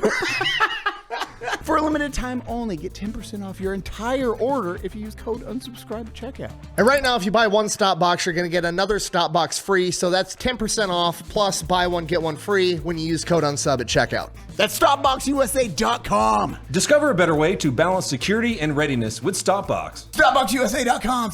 Use code unsubscribe. I don't want to hear it. Sets it gently, delicately. Oh He's still got the reflective sticker on the bill of his hat. Jeez. And he sets it very delicately. What I do, and I'm not going to do this to Nick's What do you do hat. after the shower? So, well, you break the bill, you take it, you break it as hard as fuck so it sits like that. And then I wear my hat like up on the top of my head. And then if it gets sunny, then you tuck it down a little bit. But the shower shrinks that's the fibers down. Yeah. And you sit it on top of like a cereal bowl or something. Oh, what? Yeah, so it forms to it. Okay. Shower, cereal bowl. I'm working with a cup, a coffee mug, and that's it. And hot water. I love that I can just buy a hat and put it on and it fits. Nick but says, I'm the Nick weird says one I with can my buy head a size. bowl or buy a bowl, buy a That's hat. not the Buy a setting. bowl. I can. Sir. I click the one setting is what he calls that. I gotta take this dip up. Mine's on 3. Yeah, no, he sets it right there. No. Yeah, maximum setting. And he goes, yeah, I put it on my big, fat, giant, fucking retard Cro-Magnon head. And that's normal. He goes, oh, Trout has teeny, tiny, pee-pee brain head. Oh my gosh. I'm sorry, I don't need a fucking cookbook to make my hat fit. That's how to fit a hat. The gaslighting is wild. Oh my god. Did you had a beret when you graduated? Yeah. Okay, so Yeah. did you do the whole like wet it down and you have to shave it and form it? Yeah. Did you ever wear it in the shower? No. So what he's implying... I would soak mine and just form it. Oh, you But also, I had that. You also have I had a that. tiny pee-pee idiot brain head, according to Nick's logic. No. Because your hat fits me perfectly. Give me my hat back. Let's start there. So, according to Nick logic, you have wee idiot poo poo wee. I have a small head. Dumb I brain. have a small head. I have small ears. Thank you for just admitting that. I have a small head and I have small ears. Large nose. Large nose. I'm looking at you. But yeah, so I would wet my beret, shave it down, wet it. You put it in a Ziploc bag once it's formed. Whoa, what? We put it in zip because we had to take ours to the field. You had the same reaction, like, huh? Yeah, we had to take them to the field because after you do your field exercise, then you can put your beret on. Wait, what? Well, Well, this was Wait, when did you join? 2011. Oh, okay. That was This is a different 2012, time. so yeah. Yeah, different time. Okay, now so- going. But Thank there were God, I guys was like, maybe there were I'm guys weird. that would wear theirs in the shower, and they were like, "Why are you wearing this in the shower?" Oh, to get hot water on it. You can wet it in the sink and then form it. That way, you're not standing there butt naked in the shower with a beret on trying to form a beret. It just hats in the Mine shower. wasn't a beret, and there weren't other naked men around me. It's also still a hat in the shower. Not being a beret doesn't make it better. Having to wet a A beret at least beret makes is sense. gayer. I don't care if you killed guys. You're still butt-ass naked around other men. We kill guys in beret. Yeah, I mean, he's got right. I think a green beret, I think a badass. I think naked man in the shower, I think gay. When you boil it down to that, What are you doing after this? I like it. You apparently, I like it. fucking you apparently have to. No. now I'm just picturing Connor walking into the shower with music playing and the hat on. So you don't want to admit that you have a small head. What? You don't want to admit that you have a small head. You just told me I have a small head. No, I didn't. I said you and I have the same size head. He has a freakishly There ain't giant no head. way I'm about to watch you gaslight a cop into not admitting he has a small head. If I said he has a small head, what I meant to say is that we have the same normal size head, and he has a freakishly giant, gross size head. How dare you wear hats raw, fresh out the box? How dare you wear the hat that he wore? Darnell, try that hat on real quick. He has dreads. I don't think this will be the same, but let's find It's not. I know, but get in camera first, right in the middle. Well, like Nick's hat for it. He has dreads. It doesn't count. Look Jewish. Does not fit. Doesn't work. There's a little Jewish hat. Doesn't work. A little cap on It's the like back. yarmulke. Yeah, it's a little yarmulke. Should I shower with this naked or something? Is that what I should do here? You gotta shave off your yeah, dreads. shower with it naked so it'll fit. Apparently. That's SOPs. Naked then- hat showers And tonight, then boys. Go back. What about the cereal bowl? What do we got to do with the cereal bowl Oh yeah, we again? didn't finish that. Is the cereal bowl? We stopped at steps 37 and how to make a hat fit your fucking normal sized head. That was step the 2. same thing as a regular bowl or is it a special bowl? I'm being antagonized. antagonized. I'm being antagonized by the blacks and the fatheads. We just want to know, man. We just want the information. That's true. Connor's gonna go home and watch our American History X.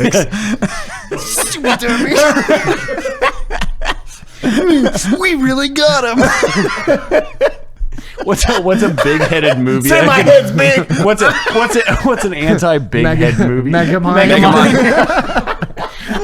I hate both of them.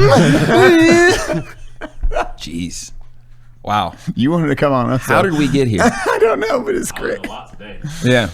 Shower butt ass naked. Oh, I forgot it was still on button. We had a new skit idea, Connor. It's the 3 bowls of porridge, but they're hats. They're all too big, so he's got to use the bear's shower so they fit. You got the giant retard mongoloid head, Nick size hat, where there's like 2 buttons Yeah, clicking. that would be the daddy hat. Wow. Okay. Boom. Roasted. You're This hat's self-roasting. okay. You can take the I have little a kid small hat. head. You can't. No, you don't have a small head. You have a normal sized head. Right. You got Nick, put your head on Eli. It wasn't too large and it wasn't too small. Little Red Don't break Riding his bill. Hood. No, not backwards, forward. I mean, it doesn't fit bad. There's a little gap. He'd be 1 button tighter. Let me try that one. Get you some of that.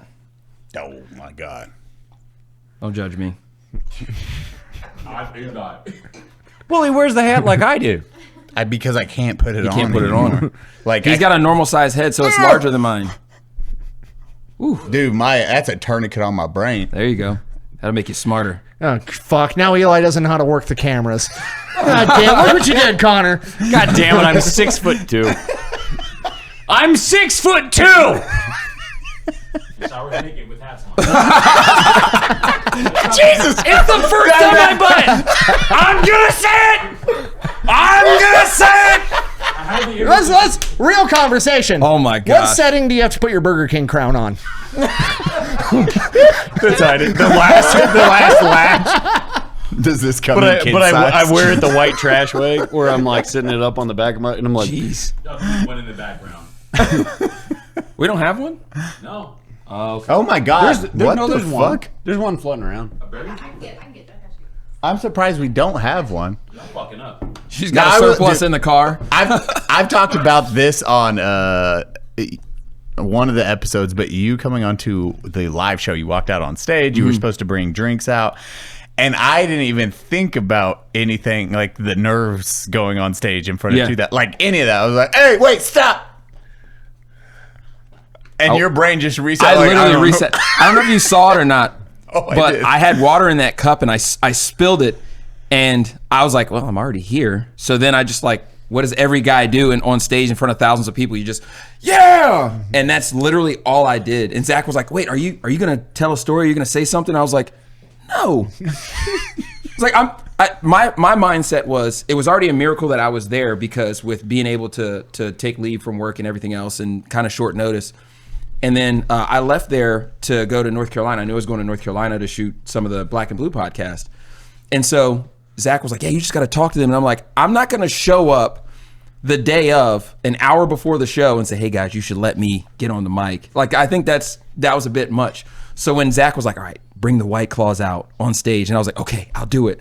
And then I got out there and like the crowd, like, it was, I've never experienced that before. So I kind of hit a little hard reset right there and was like, oh yeah, I'm here. And then went right backstage and Zach was like, you did it. And I was like, I did it.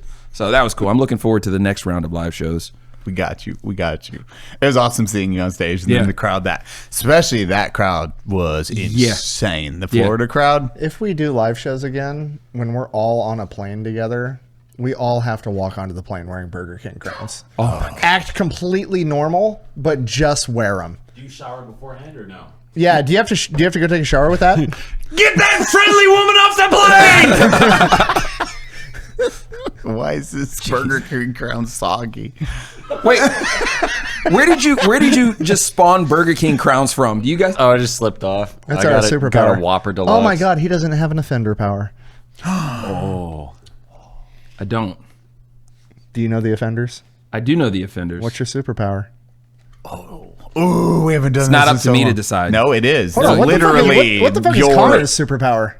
Oh, there's a lot of debate about this because me and Jack apparently, like historically, have switched roles. I think mine was I can teleport. Oh yeah, because his became time travel.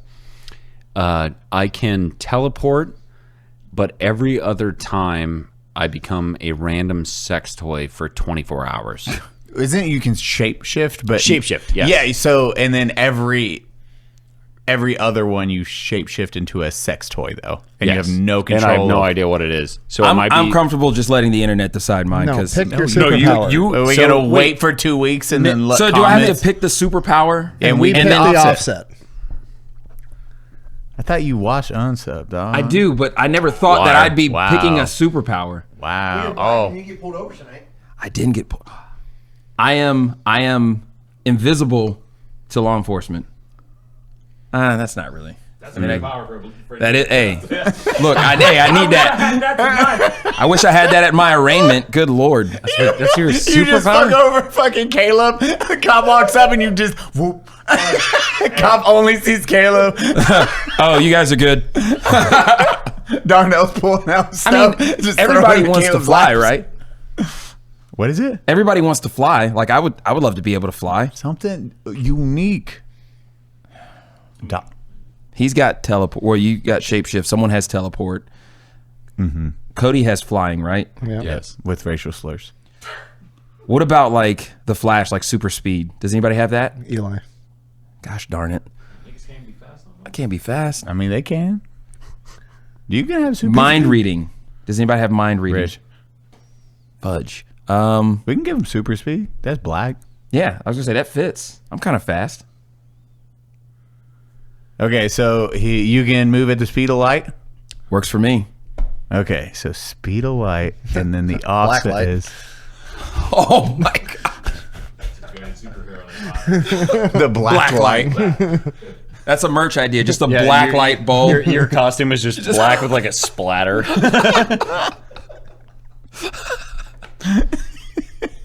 Okay.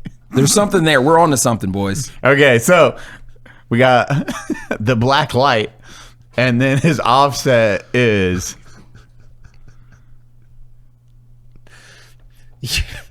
Right, go for it, Nick. Please, please, Nick. Say it, Nick. Let me hear this one. Just say it. You can only run at the speed of light if you're carrying somebody else's bike.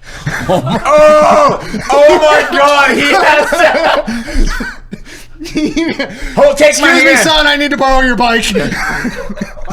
I'm just gonna ride around the block real quick. I just like pulling up to save somebody, and they're like, "Why do you have a huffy?" You have to steal. You have to take my steal hand. something first. Oh my God. Thievery. And the cops always know. It's like GTA. Hey, they can't catch me though. They can't catch me though. Oh my gosh. All right. That's a perfect offset. Is to Light steal speed. something first. Thief. Got it. Oh my gosh. The black light. What's he stealing this week? But you're saving people. Even trade. It's even trade. Yeah. Do you bring the bike back? No, because once he gets there, he's going to have to steal gonna- something else to go the other gonna answer direction. So he can never return shit. There it is. It's a one There's got to be a new item every time you so can activate the never power. help So you can never bring people their Oh shit my back. gosh. I was gonna say the speed of light, but it can never be away or in the direction away from your family. Jesus, Connor, what the fuck? I love my family. Hit that crown off. I am a very present father. I know. Always a gallon of milk. Yeah, I'm gonna run to the store real quick, baby. I'll be right back. Dude, it's so fucked up. My dad did that in 1985. Just imagine He's you been a California resident ever since. I love you, Dad. just showing Do up you? to a fucking I do. I love my dad. arm I don't know if robbery. that was a true story. No, that's oh, absolutely. Oh shit. He was gone before I was born. I'm not going to go into that though. Yeah, fair enough. Sorry, I'm just. Give me your crown. No, I'm good. The black light's here. You're dropping off a bike, walking to the next It's bike, just a trail of grabbing bikes. it, Yeah. and be like, "Take my hand." Teleport off. It's like, why does he keep coming back? Why are with these different bikes in the front yard? just piling. Must up. be a lot of people here now. Just one guy who runs really Like a fast. high-speed chase. He has to like grab an ice cream cone from a toddler, takes off. It's like, Well, I love it. It's just bikes. How'd you get here? Give me that. Jeez. All right, that'll be fun. Okay, we can work with that. We can work with that. Got some skit ideas bouncing around in the old. You don't have to sell them on Facebook Marketplace, by the way. Hey, I gotta flip them. Gotta flip them. Money making machine. Steal the bike, flip the bike.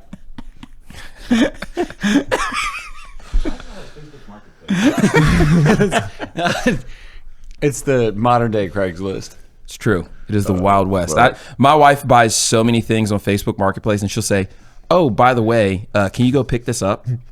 bro, don't even get me started on my wife and Dude, Facebook Marketplace. so I live in a very rural area. Very rural. When I say rural, I mean a lot of farms, not a lot of black people. She's got me driving past no trespassing signs. And I'll go up and I'm like, "Hey, did you talk to these people?" "Oh yeah, I messaged them yesterday." Okay. I'm here and nobody's at the door and they've got cameras everywhere and there's a car coming down the driveway. So you need to message or call somebody right now. You And use Twitch stream, right? Yeah. Because you should do that, live stream it, but with a heartbeat monitor. Oh my gosh. And at the beginning, it's like, "Hey, today my wife bought a crib." She's like, "Oh, I bought, I don't know, 7 loaves of sourdough. You just have to go to farmer such and such." And I'm like, Bitch, they got HEB. you realize the situation you're putting me in. I have a gun on me right now. And it's always awkward. And sometimes, like, if I knock on the door, they'll crack the door like this. Like, "What do you want?" "I'm here from Facebook Marketplace. My wife purchased." "Oh," and they'll say like, "Come on in." But it's always like that tension, like, it's very shady. Opposite problem. Yeah. My wife likes selling shit on Facebook Marketplace. people I just finally show up had to and tell her to fucking stop. crackheads showing No, up at your house? no. She's never had them come to my house because I told her that from the get-go. I was like, "We're always meeting somewhere else, and I'm going with you." Horrible We mistake. made $20 today. Bro, you have... I wasn't. This was like this was like when I was still an electrician and doing YouTube. Like I'm making good money as an electrician. I'm making like decent money doing YouTube.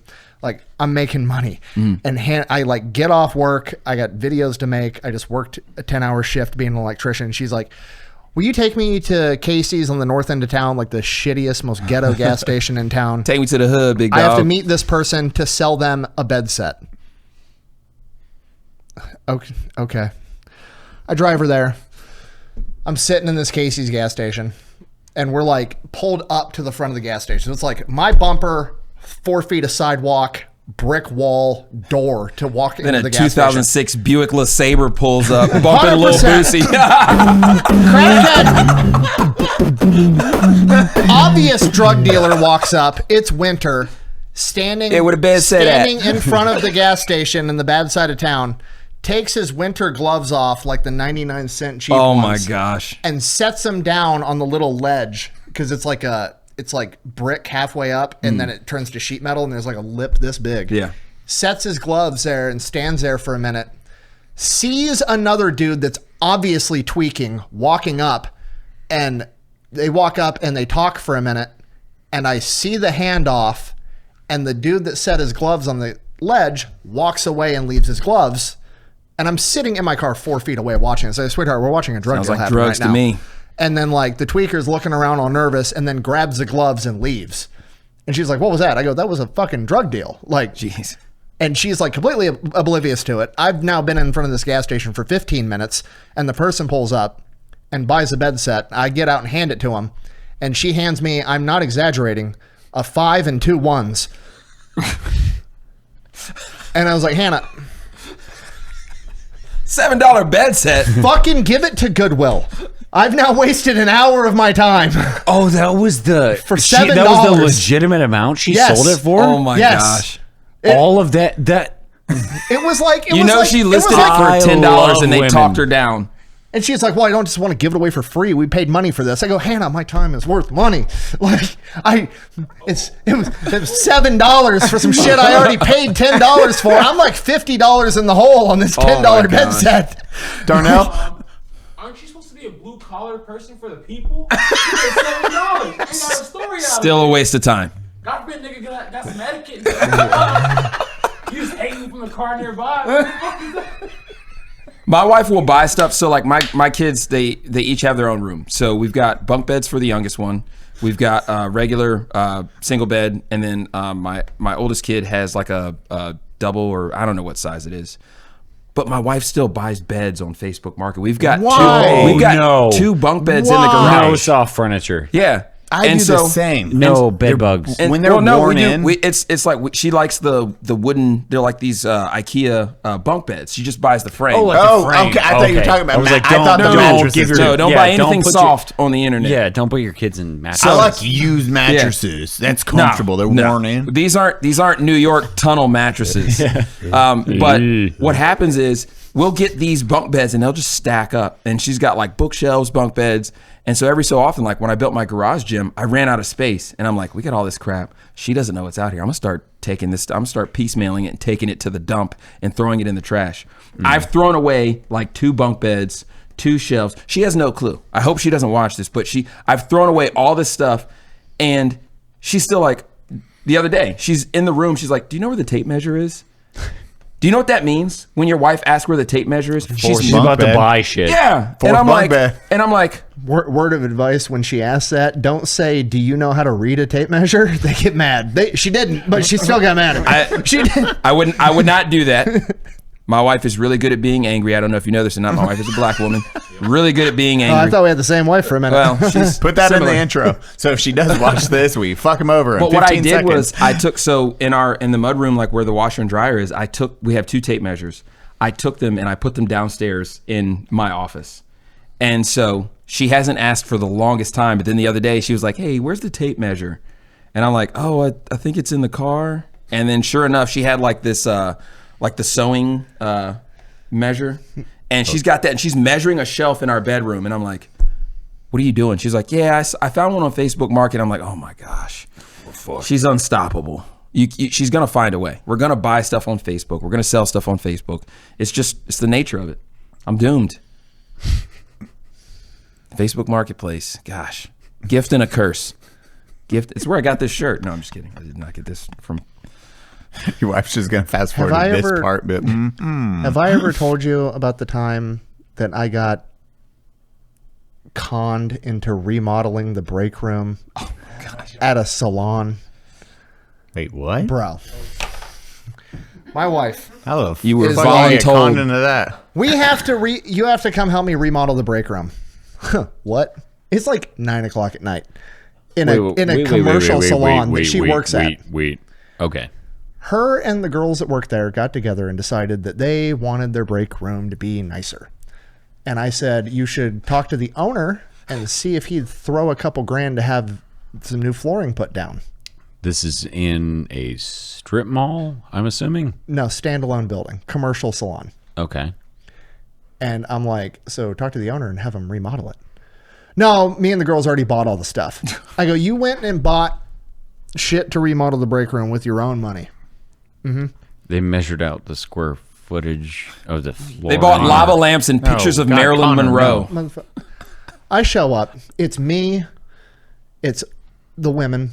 And then it's me, some other dude that has construction experience.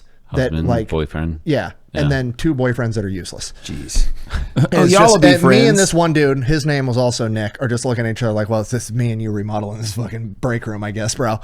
And they bought it wasn't laminate. It was like squishy foam rollout flooring. Oh, fuck it. They bought the Temu flooring. Yeah. So they bought it and they're like, and I've showed up to customers' houses where blew it down. Yeah, they bought Temu flooring. Oh, you should have seen the argument. The woman that bought it, this is the flooring I put in my bathroom in my apartment, and it looks bomb as fuck. No, it looks like I was duct like, tape. first of all, the argument she had with me, I was like, we can't just, we got to take the fucking toilet up. We got to fucking take the trim off the wall. No, you don't. Just cut it. Just cut it and throw it there. I go, you're going to redo the flooring without taking the toilet up. And she's like, that's what I did in my apartment. I go, why are you remodeling your apartment, first of all? B, I know it doesn't look good. I don't even have to see it. I know it looks like shit. So now me and this guy are ripping the toilet out of a fucking commercial salon. I'm like, one of the women, go to Menards. They close in 20 minutes. Go buy a wax Go get a gasket. wax ring. Yeah. They're like, I don't know what that is. Just what's a fucking wax tell ring? the guy you need a wax ring for a toilet. He'll know what it is. And buy 2. Yeah. Buy 2 because the toilet's sitting higher than you think it is. Yeah. It's just, it was a fucking nightmare. Jeez. So, yeah. This is like 9 o'clock at night. No, we got never, done at 11. Never fucking do plumbing after noon. Solid advice. No, because it always everything turns into something else. Yeah, it's like remodeling a fucking car. You're constantly going back to O'Reilly's, which I don't know if that's a national thing. I know Menards is not. O'Reilly's is national. When the shower broke O'Reilly in the guest bedroom, and I was just pissed off, so I left it, and you handled it. You knew I was just like, oh, that's Eli's angry. I still love when you guys call me with electrical problems. Well, you guys were before I called Hannah to call you. I was like, I was asking permission to call you. I want to die. It was a phone tree.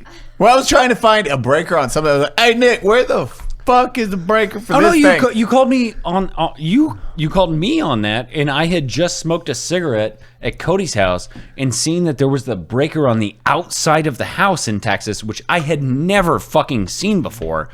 Wait, the box is outside of the house. Mm-hmm. They split the breakers, so there will be one in the garage, and then they put 210 outside. So there's the breaker for the AC unit, the water heater. Do they do 2 AC units in Texas? Yes. Okay. Usually, yeah.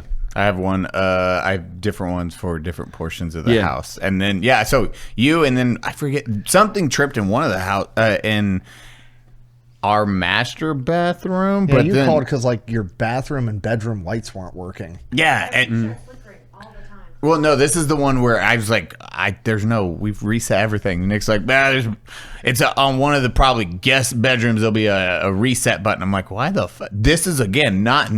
That's how our kitchen is. I hit it, and then everything started working. I was like, oh, the GFCI. Yeah, you got it. Yeah. You just pop the GFCI. But it was in a different bathroom. It was because it's multi-level house and multi-story houses. The bathrooms are usually stacked on top of each other just to make the plumbing and everything easy. Yeah. And shitty contractors, what they'll do is bathroom outlets have to be GFCI Shitty protected. contractors. What he means to say is Mexicans. Oof. Good Lord. No, just shitty contractors. I've seen them all do it. Mexicans. I don't know. Do my people do it? No, Mexicans. I want to call my dad and be like, "Do you do this, Dad?" Be like, Why "Yeah." our kitchen is like that. Mexicans. So like where our kitchen is, the kitchen leads right into the dining room, and there's I guess it's GFCI in the kitchen as well. Yep. And so if we have like, I don't know, a heater plugged up in the wintertime or something that the kids are using, it'll go, and we just have to pop that little reset. And Well, what I was saying was when you have multi-levels to a house, the bathrooms are stacked on top of each other, and what shitty contractors will do is all the bathrooms have to be GFCI protected. Yeah. Well, a GFCI costs fucking $3 more than a normal outlet. So to save money, Well, it's like $20 more. It's like 20 for a not GFCI. anymore. Really? It used to be like 20 for a GFCI and like 90 cents for a regular Well, whatever. outlet. I don't give a shit. They'll instead of having a GFCI in each bathroom, they'll fucking have the GFCI in the bottom bathroom and then feed everything off of all that. the other bathrooms off of one GFCI. So if you trip the one on the third fucking floor, you got to go down to the first floor to reset your fucking bathroom so they work. I remember that one. First now. world problems. I was like, "Oh, thank you. Yeah, that worked. We got it. Thumbs up." And the other ones are outside for some fucking reason. Best part about being an electrician, every time it drops below 50 degrees, I get to spend the next month of my life going on trouble calls to offices with cubicles. My computer isn't working. Do you have a space heater plugged into your I've cubicle? got 3 fucking space heaters plugged into the same outlet my computer is plugged into. I wonder what demographic Ma'am, that is. That's white women. Fat white women. Yes. 100%. And they always have fat like white shawls and yeah, blankets they keep on them. blankets. And thick ankles. women. Bro.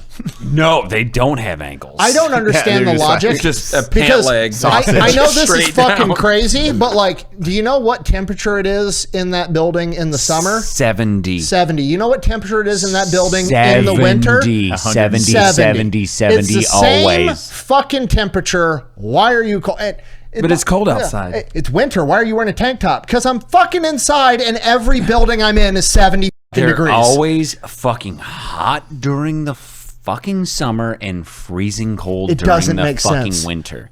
And they plug in 1,000 fucking these little bullshit space heaters on their cubicles. They're like this, but you know exactly what I'm talking about. And they'll have They're trying to turn themselves into a fucking hot dog at like on the rollers. Like it's insane. That's what their ankles look like, is the hot dog on the rollers. And then during the summer they plug in, they're like called swamp coolers. The little ice box with the fan on it? Yes. And they plug in like 3. It's fucking fat bitches every fucking time. Good Lord, dude. During the summer. No, he's experienced that as well. Dude, it's... You go out and you take those fucking calls and you have to crawl up into the fucking...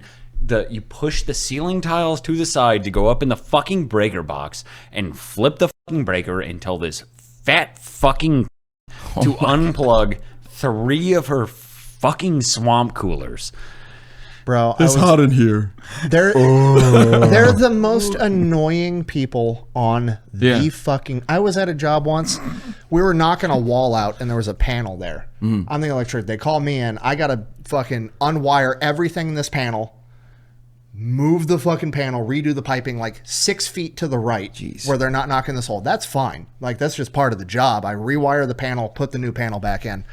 I'm like packing my shit up to go. There's now a hole where the panel used to be in this wall, and then by the time I got done, they decided they weren't going to knock a fucking hole there anymore. Oh my Whatever, gosh. I got paid. I don't give a shit. So the maintenance guy comes out and he's like measuring drywall to patch this hole. And he's like, why'd you leave all these wire clippings on the floor? Yeah. The least you could have done is swept them up. 100%. So he goes, puts the fucking patch in, muds it, and then he goes to paint. He cracks the can of paint. I'm not shitting you. Within 10 seconds, some fat bitch gets up and waddles her ass to the corner office, and then they're in there for 3 minutes, and then the fucking office manager comes out and tells the maintenance guy, you have to come back and paint at night because the fumes are upsetting some of the workers. Oh my god. What did I fucking say? Dude, fucking fat bitches in offices. They're all the insane. The most insufferable people on the planet. Oh, I'm getting lightheaded from the fumes. It's fucking paint, you fat. Jesus fucking Christ. You know, it's also the same when you pepper spray somebody in a hospital ER. What the fuck? It's the same. It's like, come on, you'll be fine. It's not that bad. It's a little zest. Yeah, a little spice, a little flavor in your life. That was another email and phone call that I got. That was Wait, rough. what? Yeah, so you know, I'm not really big on using a taser. I've never relied on a taser. Good. 100% because, you know, with clothing and, you know, with just, you know, rain and everything else, it's just they're not. I mean, they're a great tool to have. I'm not going to disparage them, but I've just never been big on it. Drugs or anything like that. Really, we've seen the videos of the dudes who's like throwing them off. Well, most times it's a bad connection. Yeah. And, you know, they're not 100% reliable. When they work, but I just never really relied on it. And so there was this guy. I was on a mental health call, and I got relief. So someone came to send me back to the county because I was in the city at the hospital. And when you get relief, someone comes in and is like, "Hey, you're good to go. We'll take over and see this through." So I'm walking out. There was a voluntary mental patient that had been sitting in the hospital for like 12 hours and got no help. And because he's voluntary in mental health, they had security sitting there, hospital security, retired guy, not good on his feet, not really built for security. He's sitting outside this guy's room while this guy's getting amped up for sitting here for 12 hours and receiving no help. So the guy kicks the door. They had the sliding doors, but the doors will come off the hinge if somebody hits it. Like emergency mode. Yeah. So he kicks the door and he's coming out of the room, and all I hear is just yelling. And he's coming out of the room like this, and it's like it happened in slow motion. And I see him draw his fist back, and he's sprinting towards the security guard. Security guard was sitting there on his phone and looks up at the last second. And I see it happening, and I had my spray on my vest, and I take my spray out. I used to shake it, you know, quite a bit. I give it one shake, and I just let this guy have it. I just hose him down. And it keeps, so he goes to throw the punch, and he couldn't throw it because he closed his eyes, and end up subduing him. And me, in all of my experience, I'm going to get someone else to put handcuffs on him because I'm not babysitting this guy. So we're in the city. I get a city officer. I say, "Hey, let's put handcuffs on him." They put handcuffs on him. And one of the ER staff comes over and is like, "Why did you use pepper spray in here?" And I was like, because there was an assault that was taking place in my presence and I had to take action. "Well, now we have to clear the whole ER." I was like, "No, you don't. It's fine. It's actually dissipating now, so you don't have to do that." And then next thing I know, a city supervisor, and the city, because I work for the county, but I was in the city. This city, they will prosecute law enforcement. It's one of those cities. And so there was a supervisor that showed up that I had actually done SWAT school with, and he shows up and he's like, "What happened?" I was like, "The guy was going to punch a security guard and I sprayed him, and one of your guys detained him and, you know, and it's taking him into custody." And he's like, okay. Why'd you spray him?" And like, "You didn't hear what I just said. He was in the act of assaulting an elderly citizen and I sprayed him." He's like, "Well, why didn't you just tase him?" I was like, "Look, okay, are you going to charge me? Or are we going to Monday morning quarterback this thing?" He's like, "Well, no, just trying to get your mindset." And I was like, my mindset was stopping an elderly person from being assaulted. And then sure enough, the charge nurse emails my supervisor. My supervisor emails me, gives me a call on the phone. "Hey, come up to the office." I get called onto the carpet and they're like, "Why did you do that?" Why not? Was that the wrong action to take? "Well, you just have to be considerate of people around you, blah, blah, blah." I was like, or I could be considerate of the elderly man that was about to be knocked into the afterlife by this large, angry mental health patient. And so, yeah, that kind of became a thing. And the correct answer: should I use my gun? I was going to say that was exactly what I was going to say. How would they have felt if you drew your gun and fired on him? Well, I wouldn't have done that. I only shoot people that need shooting. That's always been my thing. I've never shot anybody that didn't need no shooting. If they need shooting, shoot them. Well, he could have knocked old man on his ass and split his head on the concrete, but he didn't because I knew what I was doing. You were accurate with that pepper spray. Oh yeah. One of the things with pepper spray, like pocket sauce. There was a guy that I pepper sprayed once. This guy, he got into a fight with his brother, and he ended up punching a window, and he had it cut his arterial under the arm. Arterial bleeding. Brachial artery. Bleed So- out real quick on that bitch. So I get there and I'm at the house. Mom is literally having a heart attack from the amount of blood. The dude who cut himself is nowhere to be found. Wait. Mom is having a heart attack because she saw her son? She got worked up. She saw the blood. They said she started with a panic attack. She ended up having a heart attack. So I call an ambulance for her. Blood shoots out at if you're not used to an arterial bleeding, it is different. Dude, it is. Oh, it is. It's like painting the like a wall super for every beat of your heart. You are shooting that across the room. So then I hear screaming up the street, and I'm like, and so one of the other brothers was there. I said, look after her. If she stops breathing, call us. And so I go outside. I'm just following the blood trail, and it's this zigzag blood trail. There's bloody footprints, and I'm hearing this screaming. I run down, and the dude's standing like at the end of the block, and he's like, "Yeah, shoot me." I was like, "No, I'm not going to shoot you." He's wearing a tourniquet. He's wearing a beater. He's wearing a beater and basketball shorts, and the whole right side is just bright red all the way down. What's bright red mean? Well, oxygenated. It means he finna die. Bright red and bubbles, not a good look. I was like, "Sir, let me help you." He's like, "Nah, shoot me." I was like, "I'm not gonna shoot you." And so my partner shows up. He's like, "What are we gonna do?" And I'm already like taking my spray out. And so I was like, I look at my partner. I was like, and just doused him. And he falls to the ground. We run up, put a tourniquet on. There was blood everywhere. So I end up having to go into surgery with this guy because at this point he's in my custody. And so they asked me like, "Well, what'd you see on scene?" I was like, "A lot of blood." They were like, "Was it bright red?" I said, "Yes." "Were there bubbles?" "Yes." "How far did he run?" I was like, "He probably ran maybe 50 feet. And they were like, "And he was still on his feet when you saw him?" That's what I'm saying right now. And I was like, "Yeah." He was on his feet. He got into a fight, cut his arm, ran 50 feet, and was still able to oppose law enforcement. And right when we put the tourniquet on him, that was when he passed out. Did he survive? He survived. Well, actually, it's funny because he survived and he was still in law enforcement custody. I was on midnight shift.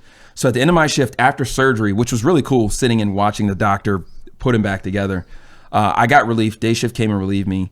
And they ended up issuing the warrant. They served the warrant, but they turned him over to hospital custody. The guy stole a cell phone, called his dealer, bought drugs at the jail, and eloped from the hospital. And I was like, you know what? That sounds like a tomorrow problem. That sounds like the kind of thing that see you again, brother. Yeah. If he's gone, he's gone. I'm not gonna go looking for him. Where at on the arm was Tune in tomorrow. It was really high. It was really high. Oh, on it the was arm. a high one too? Yeah. like here. Yeah. It was like right in here. It was just enough for It's us to underneath. get the tourniquet to get under his delt. It's always on the inside. Yeah, it was on. So he punched the window, and it almost looked like he went straight through the window and then dropped his arm down. Yeah. So you have the brachial and the femoral, but both are very large, very fucking large, and you'll bleed out. 50 like to run that far is wild. Well, I think he was high when it happened, and I don't know if I don't. It was a miracle. I mean, it was a miracle the guy didn't die because I thought he was going to die. From what I saw, I've never seen blood shoot that far outside of like guys that have been blown up and like you see like some of the limbs come off and everything else. But this that's dude, it was like a super soaker stream. It was insane. See, when you have an IED explosion, it's like we have 7 seconds to apply your own tourniquet. Like under 10, you want to get your tourniquet on, twisted, tight, just taut. With IEDs or fast explosions, one of the benefits of losing your limb is your body also acts as a tourniquet. Your muscles tighten. Contract. Yeah, it contracts, and then that pinches those the arteries, and then you're just fucking tourniquet time. That's fucking insane to run that far. Oh yeah, it was insane because it is very bright red. The first time I really saw like that level of bleeding, I may or may not have been watching an ISR feed, and there was an explosion that took place, and they're dragging this guy. They're dragging this guy, and I'm like, are they dragging him through irrigation? Where's there all this water on the ground? And one of the TLs was like, that's not water. And so they're dragging him to another mud hut, and at some point, it was like. It's just it looked like a constant, like a little irrigation stream of water. And at some point it stopped. And you see the guy that's dragging him look down and he just drops him and takes off running. That's the first time that I had seen that amount of blood come from a person. So you're looking at this, it's really dark, areas, and then you're dragging somebody and you're visually just seeing a very white area with white shooting out. And then the white stops shooting out, and you're like, huh? And then he's like, huh? Let's drop it. The IR like dropped from my mind for whatever reason. But yeah, that makes sense. Yeah, good times. But yeah, so to see that amount of blood, and then like we're going into surgery, and I didn't realize they do like this declaration because they want to make sure like when they do a surgery, they're operating on the right body part. But they go through the list of everything they're doing, and the nurse, the OR nurse, was like, you might want to sit down for this. I'm like, lady, I've seen people ripped in half by cars and bombs. Like, this is not that big a deal. I'm like next to the doctor. The doctor's like, so where you from?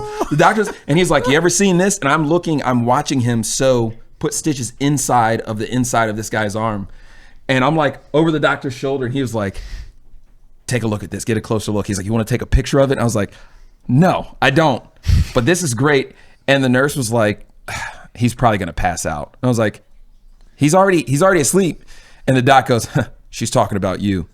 Dude, I was like, get her out of here. I've talked about this before. Like when I went in both times for both my kids, Hannah goes in to give birth, and every time there's this moment where all the nurses and the doctor like, look, Dad, are you going to stay in the room for this? Yes. Yeah. It was the same speech both times. They're like, if you get lightheaded and fall down and pass out, we don't care about you. We're not going to help you. Yeah, and I was like, fine. That's great. That's fine. Help my wife. That's what you're fucking here for. But also, like, it's got to be a common thing for them to care that much. Well, but like, fun fact about passing out: when my first kid was born, I passed out. Wait, did you what? Really? I did. So I'm at work, and that's why you guys don't stick around. Oh my god. Good Lord. Yeah, I need that clip. I need that clip. So you're halfway through childbirth. Is there milk on the floor? I need to go get some milk. I'm out of here. I can't do it. Like, I got everyone. Good, perfect. So, keep it. I don't care. My wife's coworker calls me. I'm in the middle of my shift, and the hospital was like 40 minutes away from the zone that I was working. And so I just get in my car and I just go, and I'm just like within the speed limit. And I get there, and the second I get out of my car and go to run in the door, I go to the elevator, and there's like this old couple, and they're like, one is in a wheelchair, and one has like one of the walkers that has like the seat on it. And they're like, oh, I don't know how to get on the elevator why are you giving birth? Get the fuck out of the way. I wasn't waiting. So I went to the steps, and I ran up 4 flights, and I went to the labor and delivery. Labor and delivery, you can't just walk in. You have to ring the bell and everything else. And so because I'm in uniform, I ring the bell. They let me in. I'm like busting through the door, like, where's my wife? And I was just amped up, the adrenaline and everything. And so I get to the room, and she was fine. She was just starting off, but she was only in labor for 4 hours. Oh, that was actually a quick. It was very quick. All 3 of our kids were very quick. These would be 12 to 24 or 4 hours. So, just so people out there that's never experienced this. This is round 1. Yeah. Okay. This is the first one. And so I had taken the emergency childbirth class, and I've been very close to delivering babies a handful of times, but never had to go through with it because medical staff shows up. So I'm literally watching this in real time, and it's like, okay, this is cool. It's kind of scary. I'm a dad now. And then the baby comes out, and I see her, and I'm like overcome with emotion. I'm amped up. You know, I didn't cry at all. I didn't cry until my last kid because I knew that was like, this is my last time experiencing this. And so I cut the umbilical cord. How you say it? I cut the umbilical. Yeah, I cut the cable. And I cut the fiber optic cable. I separated my child from the matrix. And so, I cut the cable and shit. And so the staff is congratulating us, and they go, Mr. Penderhughes, would you like to hold your baby? And I said, and I was standing there, I was like, yeah. And they were like, you started swaying. And before I knew it, I was laying on the floor, and the nurse comes running in with smelling salt, and she does one wipe of the smelling salt, and I start to wake up. They've got the shears. They're about to cut my uniform off. I had this uniform tailored to my body. And as soon as I see the shears, I smacked her hand. The shears go flying across the room. She goes, and I was like, you will not cut this uniform. And like, I came to and everything else. And I just picture the Undertaker. Sit that's up. how it was. I sat up. Whoop. I am a father now. Walk, hold your baby. And so I went and I held the baby. And so like after we got home, my wife was like, you assaulted medical staff. I was like, no, I didn't. I was like, they're about to cut my uniform. I just moved the scissors out of it. She was like, no, you smacked that woman's hand and it echoed throughout labor and delivery. $15,000. I was like, ugh. Are they mad? She was like, no, they weren't mad. They actually had a good laugh because you passed out. And I was like, who else have you told about this? And she was like, everybody. 900,000 people. Everybody. Yeah. So yeah, I passed out on the first one. And, but she's alive and healthy now. She's, 16 and Your wife? they just, no. Are you kidding me right now? Hey, cut that. That is enough. I'm sorry. I didn't set you up. Yeah, you did. I like that was the line. He's got That a is small head enough. and wears hats in the shower. Fuck off. I'm going to steal your hat. No. Turn your head. I'm going to mock you. Turn your head and show him your little dongle back here. What's the donkey? I could tuck that in, Yeah, you could. but I don't. And we wear the same size hat. Well, this is a gypsy camp over there. Oh my gosh. Hey, big so why don't you tuck that in? Speaking of gypsies. Oh. Okay. Let's Why did double that down sound on the so much racism. racist? I know Get that all was the the most black Y'all want to talk about gypsies? Hey, give me some long cut. We just have a lot of them in Virginia. That's dip in your lip. Are there for real? Yes. Jippos? Wait, where? I won't say where because the internet doesn't need to know where I've been employed. Show is.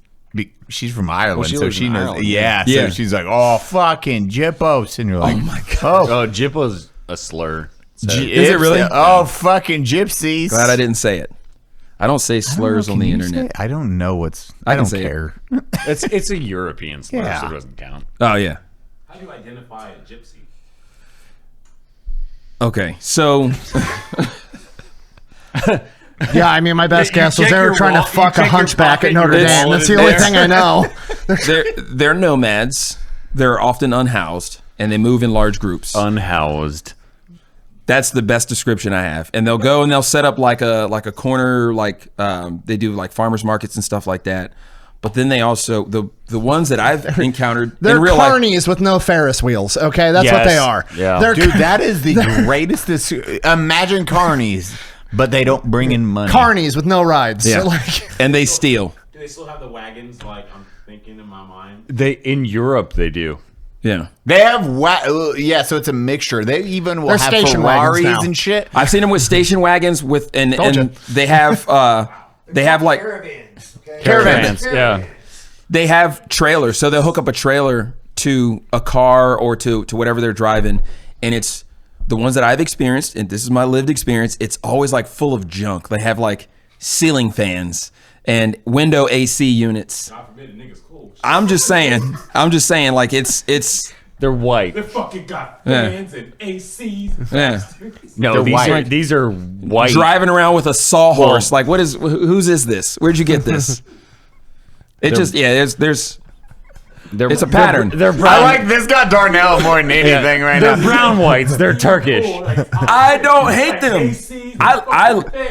Is this camera on me? I love them. And Soul. I think Is this camera on me? I hate them. yeah. There's documentaries of when they were in town or around an area. All the AC hardware stores were like, nope, we close it off. Like we will Well, then know when not they only come that, in. but like no, they'll get the fuck they'll out. buy and resell. So in Virginia, you can buy like 4 cartons of cigarettes. They'll go from gas station to gas station in the same jurisdiction, and we'll get a call and like, hey, we think these people are buying cigarettes to sell them individually, and without fail, they'll get these big trash bags and just cartons of cigarettes in these trash bags, and they take them to New York and they resell them. And it just it's a thing. It's a thing. That's a big federal crime. Yeah. Oh yeah. They do not care. No, that's a huge time federal crime. Yeah. Like reselling cigarettes. But that's what they would do. Federal crime. They would buy them and resell them, and it just, I mean, tobacco is regulated, so Dude, crime. when you watch the documentaries, especially when they're overseas, it's like the gypsy kids were like, I don't know why people don't like us. And it's them pulling up to a spot, destroying it. Yeah. And then bouncing. And you're like, huh? Because you're from a foreign nation and you're littering. Walk in your trap, take over your trap. That's what And they then do. the farmers over in the UK, you watch when they drive around their tractors and spray them with manure. Yeah, I've seen that. Yeah, they do not fuck around. Well, Fuck out of here. Yep. they have so little they have so little legal protection to like guard themselves from being invaded by gypsies. Dude, Connor, I can tell that last vodka shot did the trick. I was like, oh, that's drunk Connor's voice just hit. His eyes just did this. He was like, he did the... Yeah. Hey, he's going to be looking for a Lego head here in a minute. Where they at? Oh, you know about that? I know about the Lego heads. We can go to the after show if we want. We're going straight to the after show. Oh, wait. Where do we find you, you beautiful son of a bitch? Best way to support the channel. Ooh, Head I over love to it. KingPixmedia.com. Click the merch drop down. KingPixmedia. KingPix Media and KingPix Media TV on YouTube and Instagram, but also KingPix Media on Twitch and Kick. And generally, like I said, I stream every day. Every day I knock out 2 hours. I do everything from political discussion to gaming. We've been doing a lot of Call of Duty lately. But I've been really consistent with it, trying to build up the stream. So Discord, I don't know how to share. Like, I guess I'll talk to you more about the Discord stuff. I'm still kind of new there, still trying to figure it out. We got about 200 members now, but trying to build that out. But yeah, mainly the stream and then Instagram. Dude, it has been an absolute pleasure. We always love when you're around. Always it's a good awesome. time. You're finally on an episode, but you have been here. I've been to everybody's house. I've been to this house, but You've been here before. Haven't been to your house. We proved it. You've been to the Unsubscribed podcast house before. We proved it. Yep. Everybody knows it. just Go got check lost out in the sauce. Liar.com. How the hell is Thing gonna edit this episode? He'll figure it out. Thank you once again for tuning in to the Unsubscribed podcast. I was joined once and always by fucking Eli Doubletap. The Fat Electrician. Chris, a.k.a. KingPix Media. Don't do that. You got Darnell the fucking put his head down. Do not do that. Don't. Sorry, Mom. And also, We gotta wrap this I'm up. Donut Operator. Tune in for the Unsubscribed podcast Patreon after show. We love you. Kisses. Mwah. Goodbye.